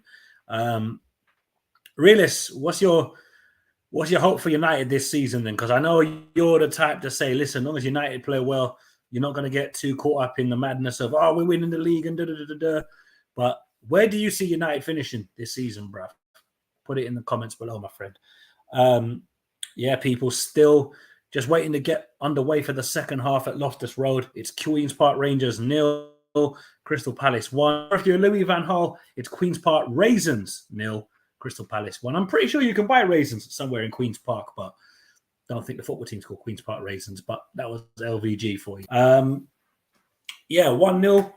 Ebere Eze scoring against his old club. Didn't celebrate. You love to see that. And we're now looking forward to the second half, people. So far, so good. 1-0 up. Probably should be more because that chance just before the half-time whistle, that really should have been 2-0. Kind of squandered that chance, unfortunately. But, you know, as I keep saying, it's pre-season. These things are allowed to happen. Realist here has an answer for me from my question. He says, just to play football, bro. It's been years of crap. So fifth, if I'm honest, and we get some signings. Do you know what, Realist? That right there is brilliant. I love to hear that, mate. I think that's a fairly balanced view in it. If you play good football, you get a couple of signings and you finish fifth. It's not a bad season. It's not where Man United should be and should be, but I think it's the realistic possibility for you. Big up to Statman Stubbs. Afternoon to you, my friend. I'm doing well. I'm enjoying watching Palace play QPR. We're getting back to the real football in 2 weeks' time when we take on Arsenal at the Emirates, at Selhurst Park. Sorry, at the Emirates at Selhurst Park. Then we play, of course, your beloved Liverpool.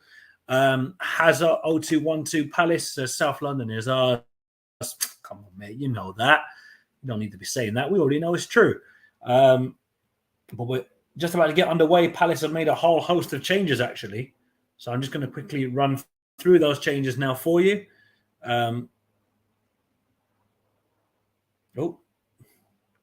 Why does Twitter always do this to me? It's so annoying. 1 second there. We've made a whole host of changes by the looks of it.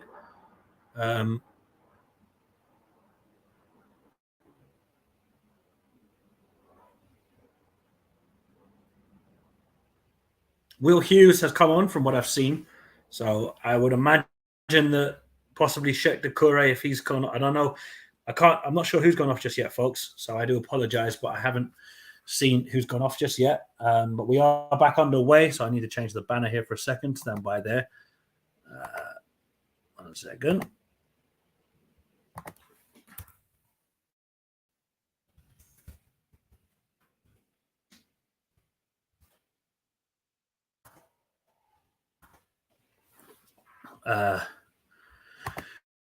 Sorry there, folks. I have a couple of comments here I need to address. RJH, Naughty Nate in the building. You know me too well, my friend. How you doing, bruv? Big up, Nate. I hope you're well. I'm good, mate. I'm good. Thank you very much. I hope you're well too. Sorry, because I had an argument with a Millwall fan. Mate, arguing with Millwall fans is bad for your health. They've got very little brain cells, so don't lower yourself to their level. I've just ordered the Ebiwe Evil Sash kit. I hope I'll give him luck. Absolutely, my friend. It's a lovely kit, and you know what? The kid looks unreal. So hopefully he has a good career. He sent Fred for a Twix there in Australia, which was very funny to me. I think Palace just got a free kick there. Big up to RJH from Realist. He's saying yes, Realist in return. Apparently, Sheikh Doucouré may have dropped to centre-back, so I'm assuming Nathan Ferguson's gone off. But I think MacArthur's come on, Hughes has come on. And Sonny's completely confused as to what we're playing right now. I think that was bound to happen, though, because we've made a number of different subs. Because Will Hughes is on the pitch. Oh, Palace are driving here. Go on. Wilfried Zaha here. Unlucky. well taken. I think that's earned Palace a corner. I think David Boateng is on as well. Yeah, he might have come on as well. Hazard, where am I watching this? I'm watching this on the Crystal Palace app. It's on Palace TV at the moment. So if you have got a Palace TV subscription, if you're a member or a season ticket holder, you can jump in and watch the game there. If you want to jump in on the stream, the link is here somewhere. I'm going to highlight it again for people. There's the link to jump in on the watch along with me. If you want to jump in with me here, we've got the ball here on the edge of QPR's box. MacArthur, don't overthink it. Benteke tried to go for it, but QPR managed to get the ball away in a bit of a scramble. Palace, MacArthur kind of got to the ball, but kind of let it move away from him. So now, yeah, David Boateng on the pitch, actually, Sonny. So we've made a whole host of, so Tompkins, Ferguson, Schlupp, Doucouré have all gone off. And I think the likes of Ade, Boateng, Hughes, MacArthur have come on. So we've made a number of different changes. Sonny says, is it a narrow diamond or is Eze on the right wing? I can't tell you, mate. It's a mess at the moment, but they didn't put up a graphic to show what kind of formation we're playing. So your guess is as good as mine. Kind of a half chance there for QPR, but it comes to nothing. And the ball is straight out to Wilfried Zaha down QPR's left-hand side, driving towards the box. He's trying to do too much. Come on. And somehow he still comes away with the ball. Go on, mate. Sorry, Hazard here says he's going to the Montpellier game. That's going to be wicked for you. Sonny's found out that Mac and Boateng have come on. Plange, Tompkins, and Ferguson have come off. So yeah, I think Eze's playing on the wing. You're right there, Connor.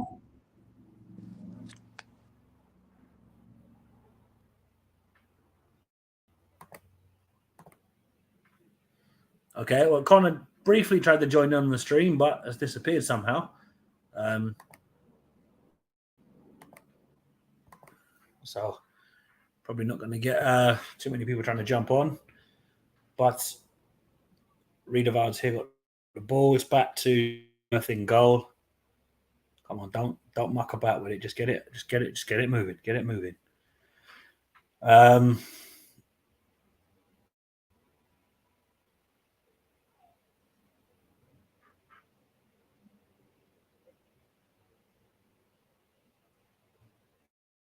Come on, that's it. Sensible passes. There you go. Sonny says Gyro's been great so far. He has actually, to be fair to him. He's played well. Goal! 2-0 to Palace. We've scored again, folks. Just bear with me. I'm going to find out who scored. My stream is a little bit behind. So just bear with me here.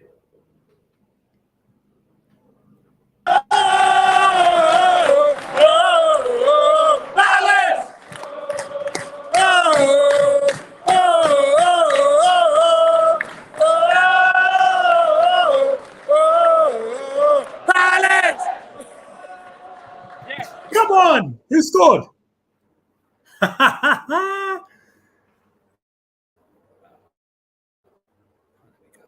2-0 to Palace, people. Just 1 second there.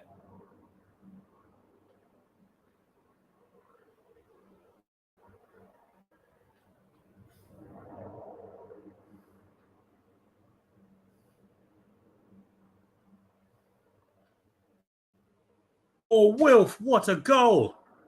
What a goal, Wilfried Zaha. That's 2-0 to Palace. That is unbelievable.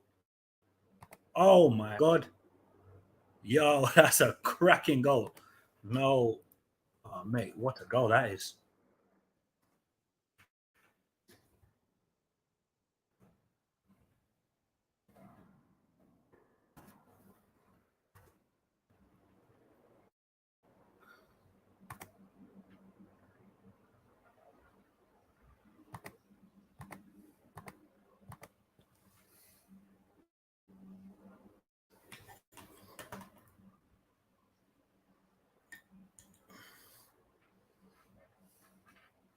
2-0 to Palace, people. Wilfried Zaha with the second goal. What a cracking finish that was.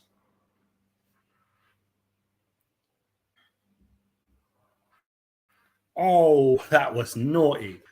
No, that was naughty. That was wicked. So it's 2-0, people. And we're looking really now. But that Zaha was outrageous. Oh, my God, that was good.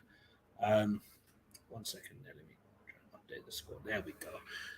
Yeah, it's QPR Crystal Palace 2. Goals from Eze and Zaha have got Palace 2-0 up. Wilfried Zaha with an absolute worldie into the top corner. No goalkeeper is saving it. But brings back to my initial point. We look dangerous. Sean, pre-season, second-tier opposition. Let's not get too ahead of ourselves. But from how we're playing today, you're dead right, my friend. Hey, sorry. Didn't see a comment there. Realistically, where can we end up this season? I think there's nobody really over Palace, barring the big six, Newcastle and West Ham.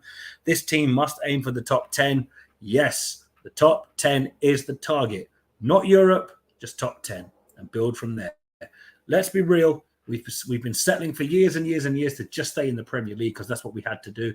Now we've got to show that ambition and actually go and make it to get into the top 10 and build from there.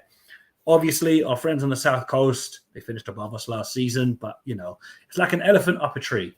You don't know how it got up there, but it's going to come back down eventually. And when it does, gravity is going to be a bitch. But more importantly, we need to make a strong start to the season as much as possible. We've got 2 very hard games back-to-back, Arsenal home, Liverpool away. But you need that. Because if you're not having hard opposition to test yourself at, if you have an easy start, as we had in a few years, we had a very easy start a couple of years ago, and our season petered out quickly. But when it's a harder start and you've got to work harder for your results, you never know. But yeah, currently QPR 0, Crystal Palace 2. For watching along with me, thank you very much for tuning in. Make sure you smash a like and a subscribe to Eagle-Eyed Football. We're very close to 1,000 subscribers. The One Chip special will happen when we hit 1K subscribers.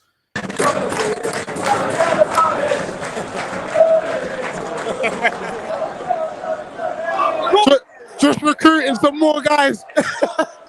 Getting some more subs. Yeah.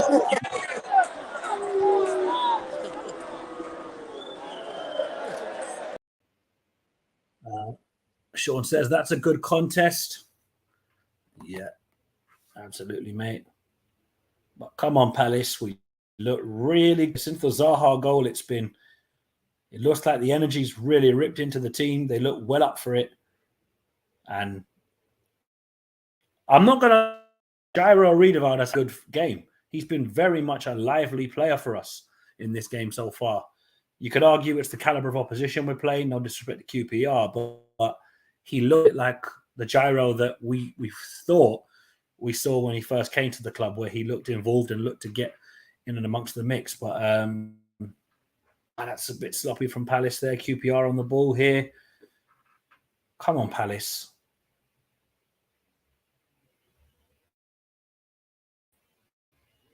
Freedom of Loftus Road there.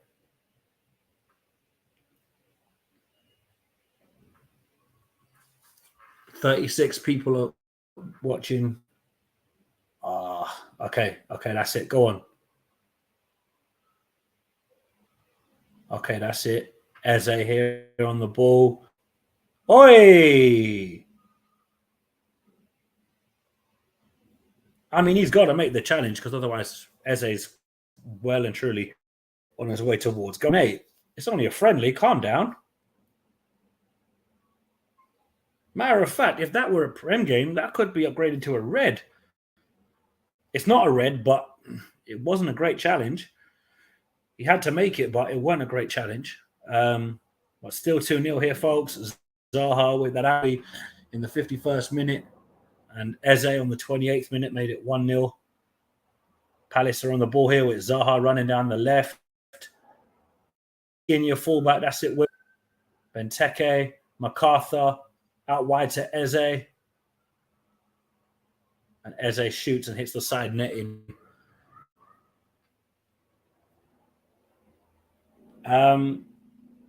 what do people make of this so far? Okay, hang on. We got Colin Squires here. He says also got the players on tour to come back.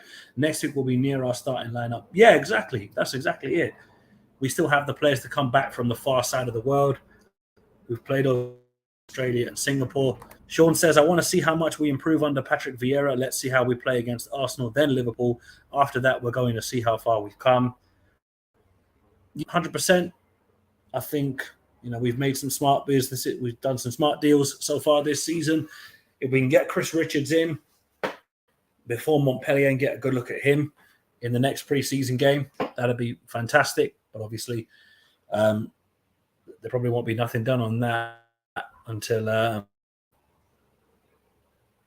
probably Monday at the earliest. Sean says, I'm more excited than afraid. Is that weird? When it comes to Palace, probably, yeah, to be fair. But, hey, to be excited, that's the whole point of football. If you can't enjoy your team playing well and looking like a good side, you're in the wrong sport. And I think Palace, we need to get rid of this gallows mentality that we've had for years. We need to look upwards rather than downwards. Kevin Benson has said, shot by best player ever. The only way Palace will get into the top 10 is if opposition improve in bottom 10 and we get more cash.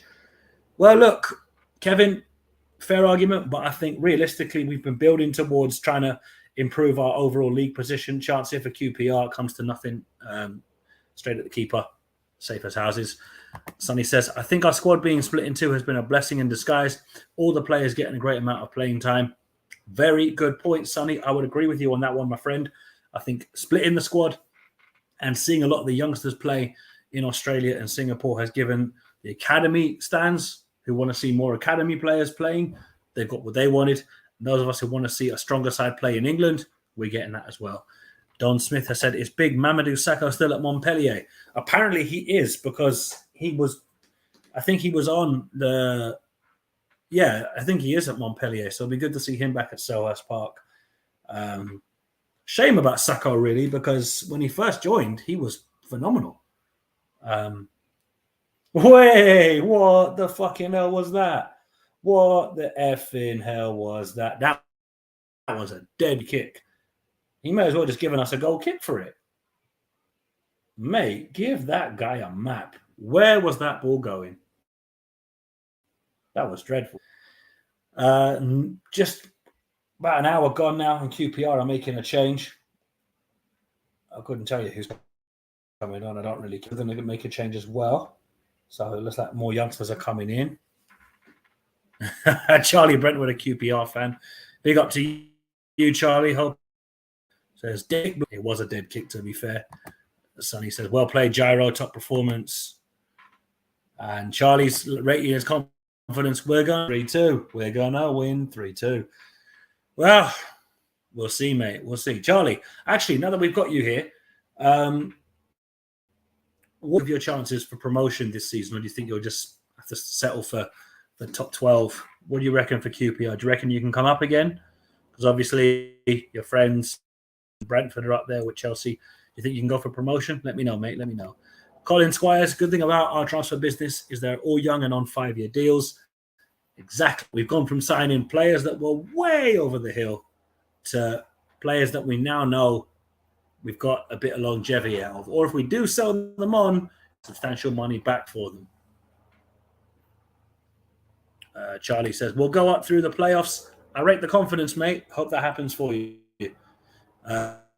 David Rumble. So Maka was injured. I'm happy he's playing.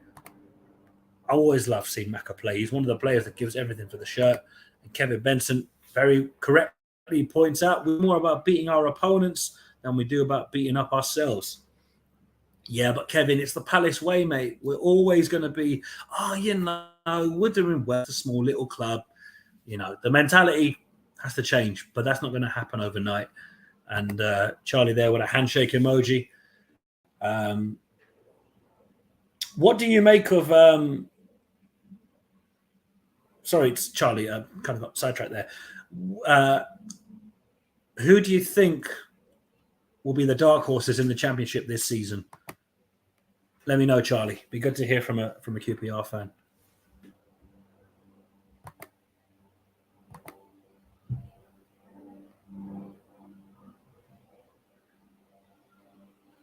Okay, after your last comment, Charlie, you're going to be in a timeout for 5 minutes. I can't be having that sort of chat on the watch-alongs. We don't do that sort of thing here, mate. Sorry about that.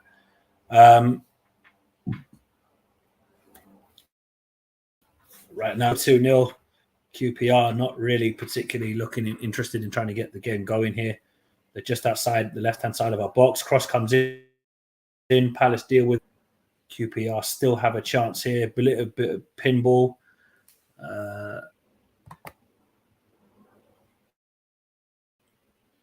Realist says, make sure to like and sub people. Love. Yes, absolutely. A Realist. Thank you very much for the support, my friend.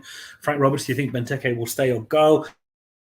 Frank, personally, I prefer for him. I think he could get more game time at another club like Burnley or Wolves or one of them kind of clubs. I think he'd be better suited playing at a club like those where they need players like him. I think his time at Palace is kind of coming to its natural conclusion, me personally speaking. But listen, everybody's welcome. If you want Benteke to stay, put it in the comments. If you think he should go, put it in the comments.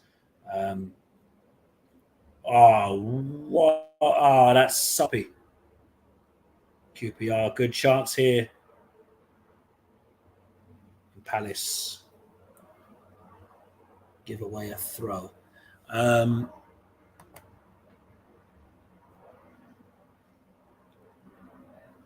that's again gone out for another QPR throw.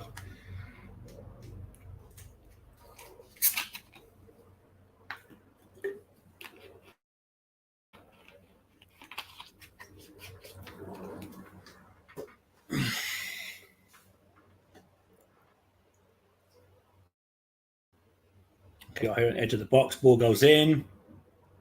And yeah, comes to nothing. Nothing to worry about. Still 2-0, people. Weren't around when the goals went in. Zaha scored in the 51st minute, an absolute thunder bastard into the back of the net. And Eberechi Eze got a cool as you like back of the net against his former club. Didn't celebrate, which is massively classy of him. Of course, he was at QPR before he came to Palace. But actually, people, that's a good talking. Palace fans that are watching along with me here. What's our worst ever transfer since we've been back in the Prem? And what's been our best ever transfer since we've been back in the Prem? Worst ever transfer for me, Jordan Much. Can't believe we spent close to 5 million on that guy. Mate, just not good. Best ever transfer since we've been back in the Prem. I'd have to go with...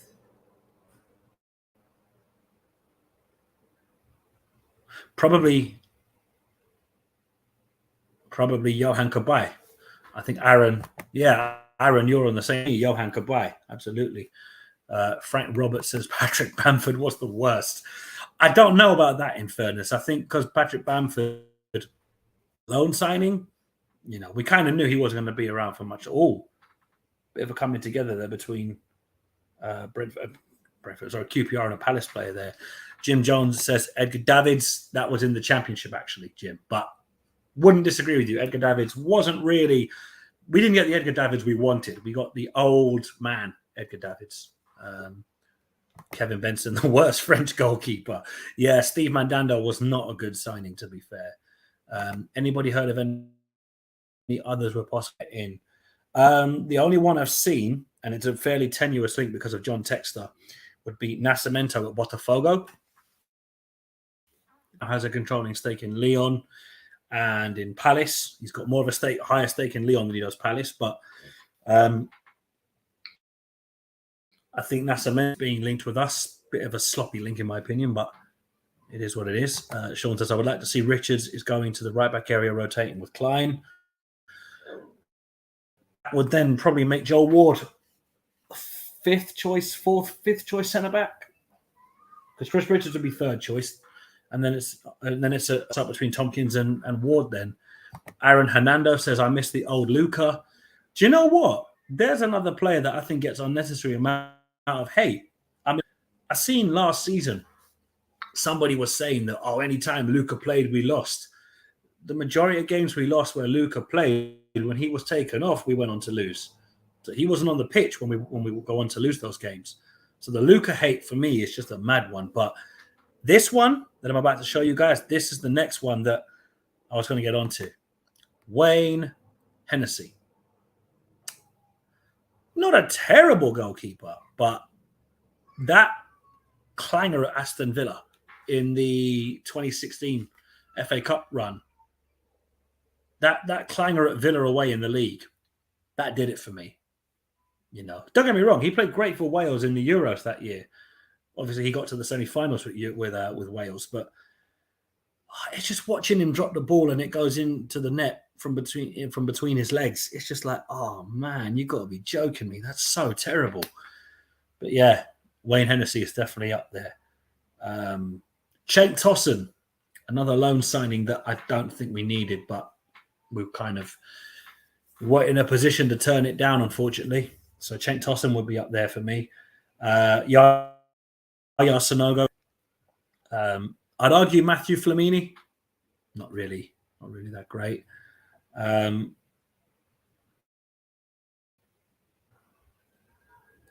Max Meyer. Would people say Max Meyer was a bad transfer? Let me know. Kevin Benson says, Luca looks okay, but he just in corners. Yeah, pretty much. I'd agree with that. And Michelle Ali says, how much is the game? I'm pretty sure it's like £24 to get the pre-season package on Palace TV. It could be different. It was €24 because I live in the Republic of Ireland, so I have euros, but I'm fairly certain it's around £20, £25. It might be less than that. People in the UK, let me know how much it was. But if you're looking to watch the game, Michelle TV, it's not here on Eagle Eyed Football. Aaron Hernando says the worst was Emmanuel Adebayor. Oh my God, Emmanuel Adebayor. Oh, do you know what? As bad as Adebayor was, it's the fact that he got the assist for Balazer away at Arsenal. I was laughing at that going, that's pretty funny. Michelle Ali here with a question mark. Michelle, like, how do you mean how much is the game? Do you mean how much does it cost to watch this game, or how much? Your question was a bit vague there, mate. Just clarify that for me. Sean says, Max Meyer was just managed terrible. If he was playing under Patrick Vieira, trust me, the guy would be playing football again. See, you say that, Sean, but Schalke weren't that beat up about losing him on a free, because apparently he wasn't quite as good as he was a couple of years before that. Maybe he could have been good under Vieira, maybe, but I'm kind of happy that we've got Elise and Eze, and we've got players that are attacking mids, as opposed to a player that was kind of shoehorned there when he played in Germany. Where is Max Meyer now, actually? Last time I checked, he was in Turkey. Somebody check out where for me and let me know. But, nearly 70 minutes gone here, people. Still 2-0 to Palace. Nothing really to write home about as such. And Hernando says Meyer was too weak in his opinion. Yeah, I'd agree with that. I think Max Meyer was too weak. But he did score one goal for the club. It wasn't a total disaster. Scored again in that haphazard 4-3 defeat to Liverpool. Yo, big up to Moss. How you doing, brother? He says, Nate, did you watch Palace Leeds? Was it good? I didn't watch it fully, Moss. I was working during that game. I was working during the pre-season game yesterday. I saw a glimpse of the game, but didn't watch it, I'm afraid. Look at Mateta, for example. Mateta's come a long way since he first came here. Meyer was at Midtjylland in Denmark. Okay. And Kevin, thank you, Mark, for that comment. Kevin Benson says Sorloth was pretty bad. There's a player I think we should have given more time to, but yeah, he didn't cover himself in glory while at Palace.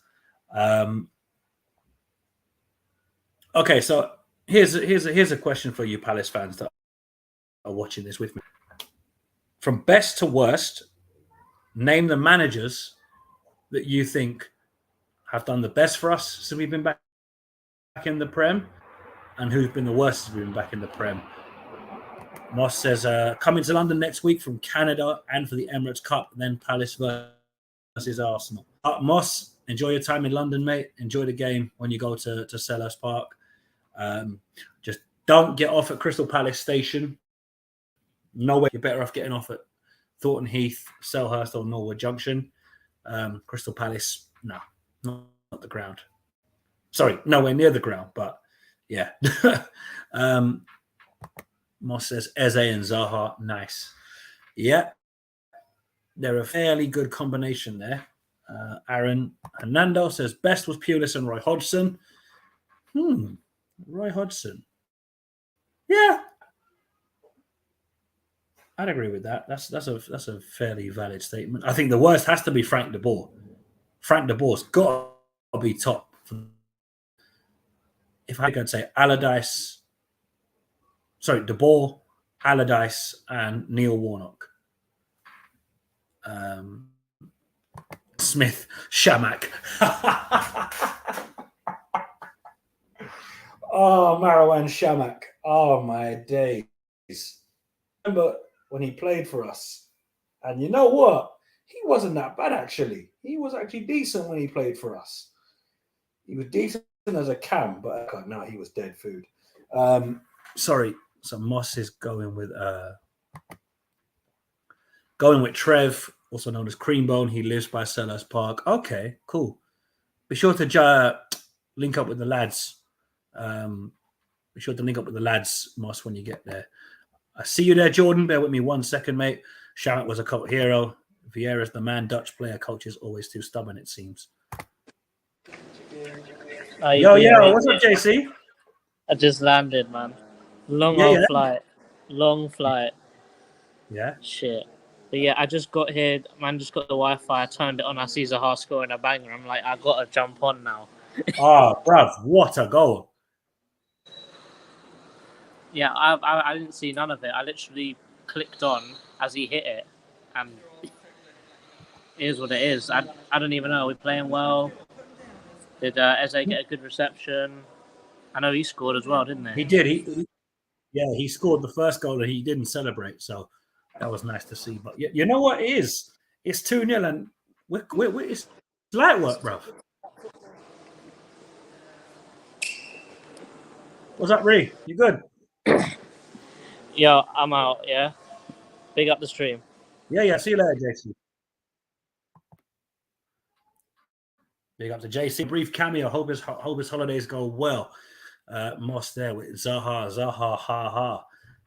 Yeah, but Moss, remember, Arsenal could have spent $1 million on Zaha, but chose to spend $72 million on Pepe. Oh, yes. That's a lovely feeling. Kevin Benson here. Entertainment value. He's going to go Vieira and Pardew and Allardyce. Okay. The rest equals meh. If we had to do a list, I'd put De Boer and Warnock at the bottom, Roy Hodgson in the middle, Pardew and Allardyce in the middle, and Vieira at the top, because Vieira's got us believing in our team. We got our Palace back. And watching Palace is no longer a chore. It's no longer a labour of love. We look forward to watching our boys play. And that's all you want to do every Saturday. But not long to go now, people. Just downwards of maybe 15 minutes, give or take extra time. But yeah, so far it's still 2-0, people. 42 of you here in the cut. Thanks for tuning in. Jesus, 2.5 hours I've been on live. Oh my God. Well, yeah, you know, we're playing well. 2-0 up. Probably could be more, but bit of ball there. Dunav Sava, thanks for tuning in. Play under 2 or 5. Not quite sure what you mean there, mate, unless you're saying under 2.5. But at the moment, it's still 2-0 to Palace. Sean here says, if we win the FA Cup, oh my God, be the best ever manager we have had. He'd be up there with Steve Coppell, for sure. Obviously, he'd be above Steve Coppell because he's won a major trophy, but I think Steve Coppell is definitely in the shout for one of the best ever managers we've had, or maybe is the best manager we've ever had. But if Vieira does win a major trophy in his time at the club, then he'll naturally go ahead of Steve Coppell. That's it. Well done, David Boateng. Well done. Yeah. Always defender's favourite there. Go on, Wilf. That's it. That's it. Ah, unlucky, Wilf. Unlucky. Mark Dallimore, thank you for your comment, mate. He said, "Do you think Wilf signs a new contract this summer if no one comes in for him?" Well, as I understand it, any player over the like 30 or over will be getting a 1-year deal. Now, I'm aware that Zaha is only 29 still, but I could see him signing a new deal if no one comes in for him. And because Roma just signed Paulo Dybala, I think they won't be in for Zaha now because they've got a player of that mold that, let's be fair, is more European proven.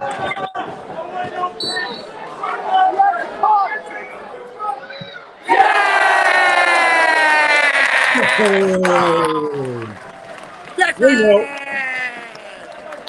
Come on.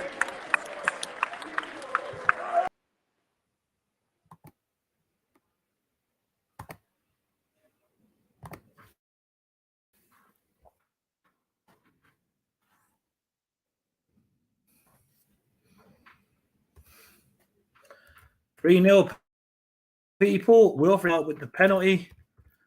Palace have now made it 3-0. And we're well on our way now to a very, very enjoyable afternoon of football. It is Palace. It's QPR 0, Palace 3. As you saw there, Rich jumped in briefly. The stream is a little bit behind, but it is QPR 0, Crystal Palace 3. Wilfred Zaha has got a brace. Hang on, I need to clean up that banner a little bit. But it is QPR 0, Crystal Palace 3.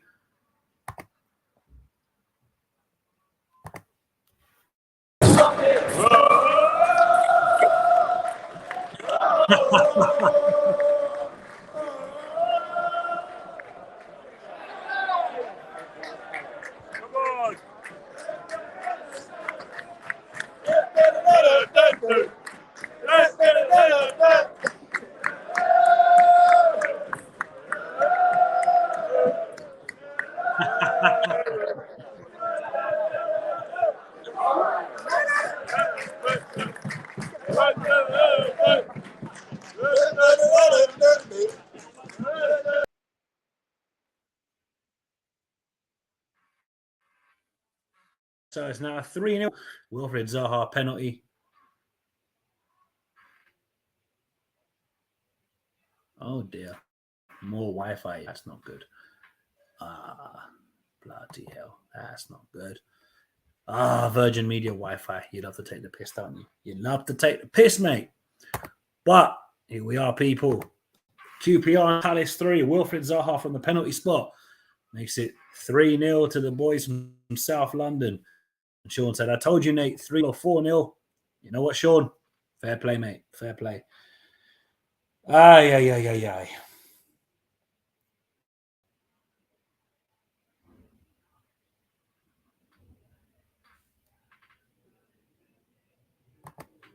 Big up to Kyle Waterman.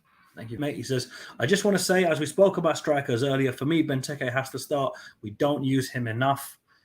But we don't really play to his strengths, Kyle. That's the thing. We're more player on the deck now. If it's a case of lump it up to the big man from the back post, that suits Benteke all day long. We tried to play that way, and he still wasn't doing it. But you could be right. Who knows? Sonny says, I'm loving Doucouré's versatility. That's what we bought him for, though. We bought him to be that player that can fit in a different part of the pitch whenever we need it. So to see us having such versatility on show can only be a good thing.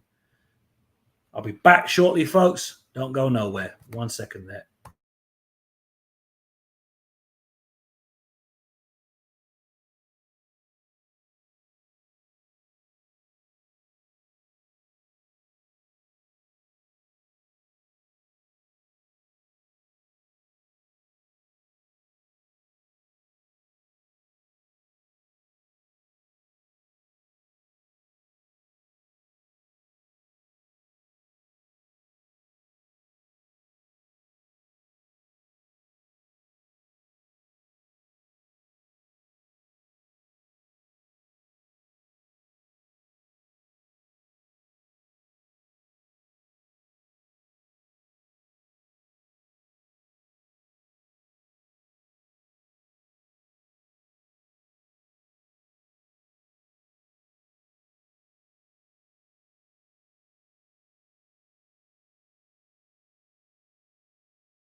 And we're back, people. Sorry about that. I had to quickly run off to the toilet.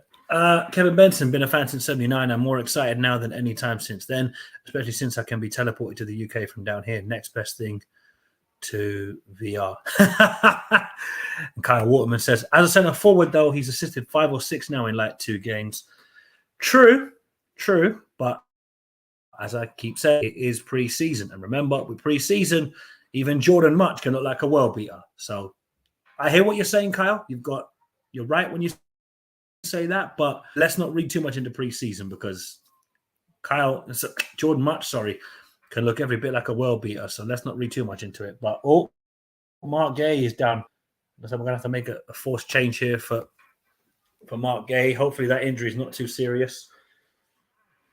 I think you're just getting some treatment now going into the. Yeah, he could already be back up by the time I've come back to this, to be fair. But look at he may have taken a bit of a swipe there. Let's just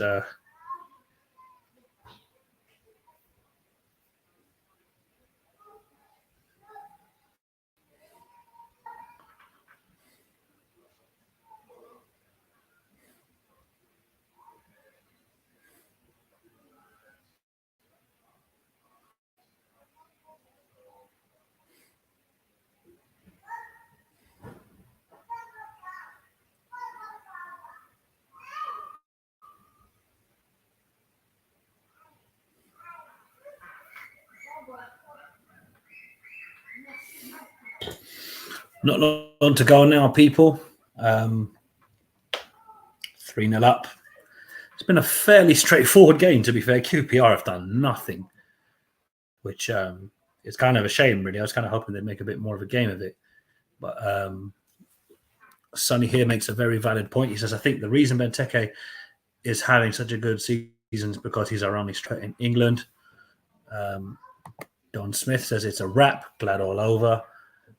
Let's hope Mark is okay, says Sonny. Absolutely. We can't afford to be losing Mark Gay, especially with the season coming up very soon. But better for him to pick up an injury 2 weeks before the season.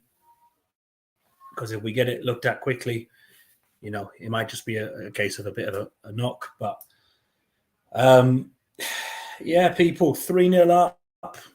Straightforward game. Haven't really had much to write home about in terms of our opposition. It's been a fairly routine 3-0 win. Mark Gay is going off, and I'm fairly certain that one of the youngsters is going to replace him. A couple more changes being made as well.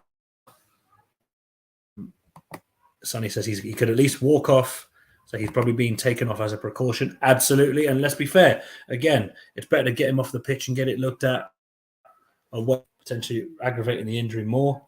So, some more youngsters have come on to replace him.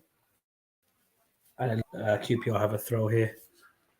And bloody hell, Benteke. My stream's behind, people, so I'll have to. I'm about to see what he means.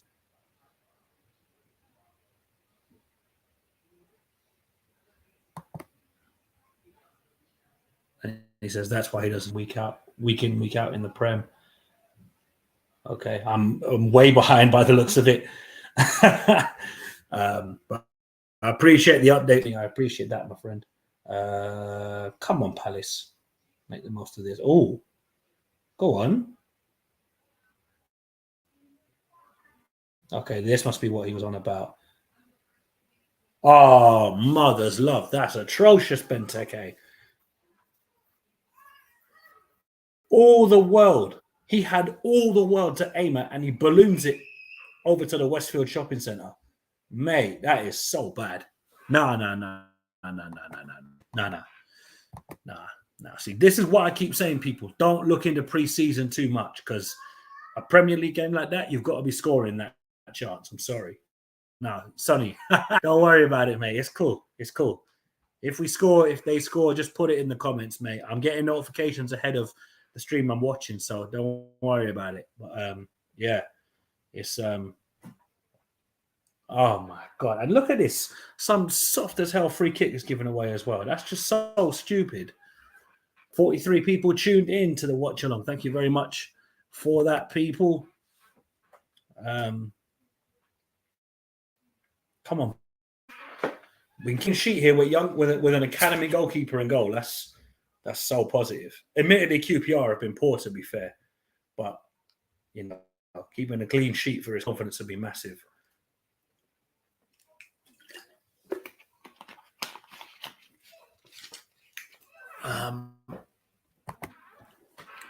Obviously, Rich is at the game. He's quickly jumped on to say, really appreciate all the support here today. Up the Palace, like, share, and subscribe.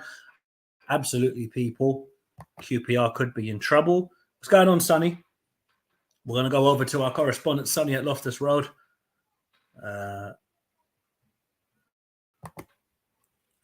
Hey, here says, oh, sorry, mate.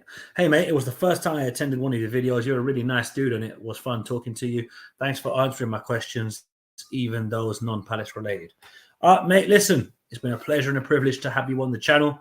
Don't be a stranger. We're always wanting to see more people engage with us as the channel. So if you ever want to come on and have your say, you know where the link will be. The link will always be in the chat for you. So by all means, jump on whenever you want. And we look forward to hearing from you. And it's a wrap, people. It's full time. It's finished. Crystal Palace, QPR 0, Crystal Palace 3. As I said, the stream is way behind. But it's a wrap, people. That's a 3-0 win for Palace. We finish our penultimate game of pre-season with a 3-0 win. Goals from Eberechi Eze and Wilfried Zaha give Palace a 3-0 win. Thank you for watching, folks. I'm going to give it a little bit of time before I cut the stream out. Great save, Whitworth, but it's full time. And once again, people, thank you for watching. I'm going to leave the stream on a little bit longer. Wants to have any post-match thoughts, the link is still in the chat. There it is. It's right there. So if you want, jump on as soon as you're ready, and I'll gladly give you a chance to have your say on the game.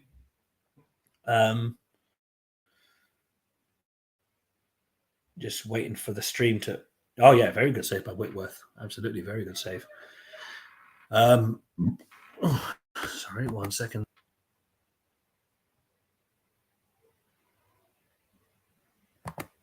Sonny says, I'm going to head off now. Great stream and great game. Nice talk. Sonny, a pleasure. Don't be a stranger, my friend. If you ever want to jump in, you know where the link is. And Don Smith says, great stream, great game. Thanks. We'll be watching with you this season. Absolutely, my friend. Thank you very much for tuning in today.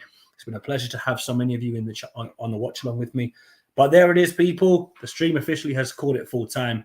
It's finished. QPR Crystal Palace 3.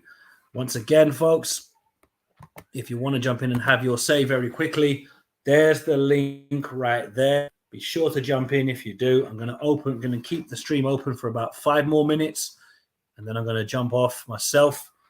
But Aaron Hernandez, lads, up the Palace. Palace indeed, my friend. Thank you for your comments and your feedback. It's great to have so many of you here watching this with me. But Palace finished the game with 3-0 win, sorry. Great performance. Some of the youngsters look very promising. And what can I say? Wilfried Weldy. You know how that ends. Yeah, 3-0. Thanks for watching, folks. And as always, up the Palace.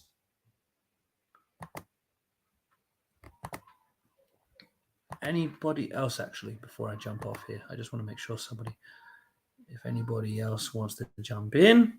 I don't think so. Okay, folks, thanks for watching, and we'll see you later.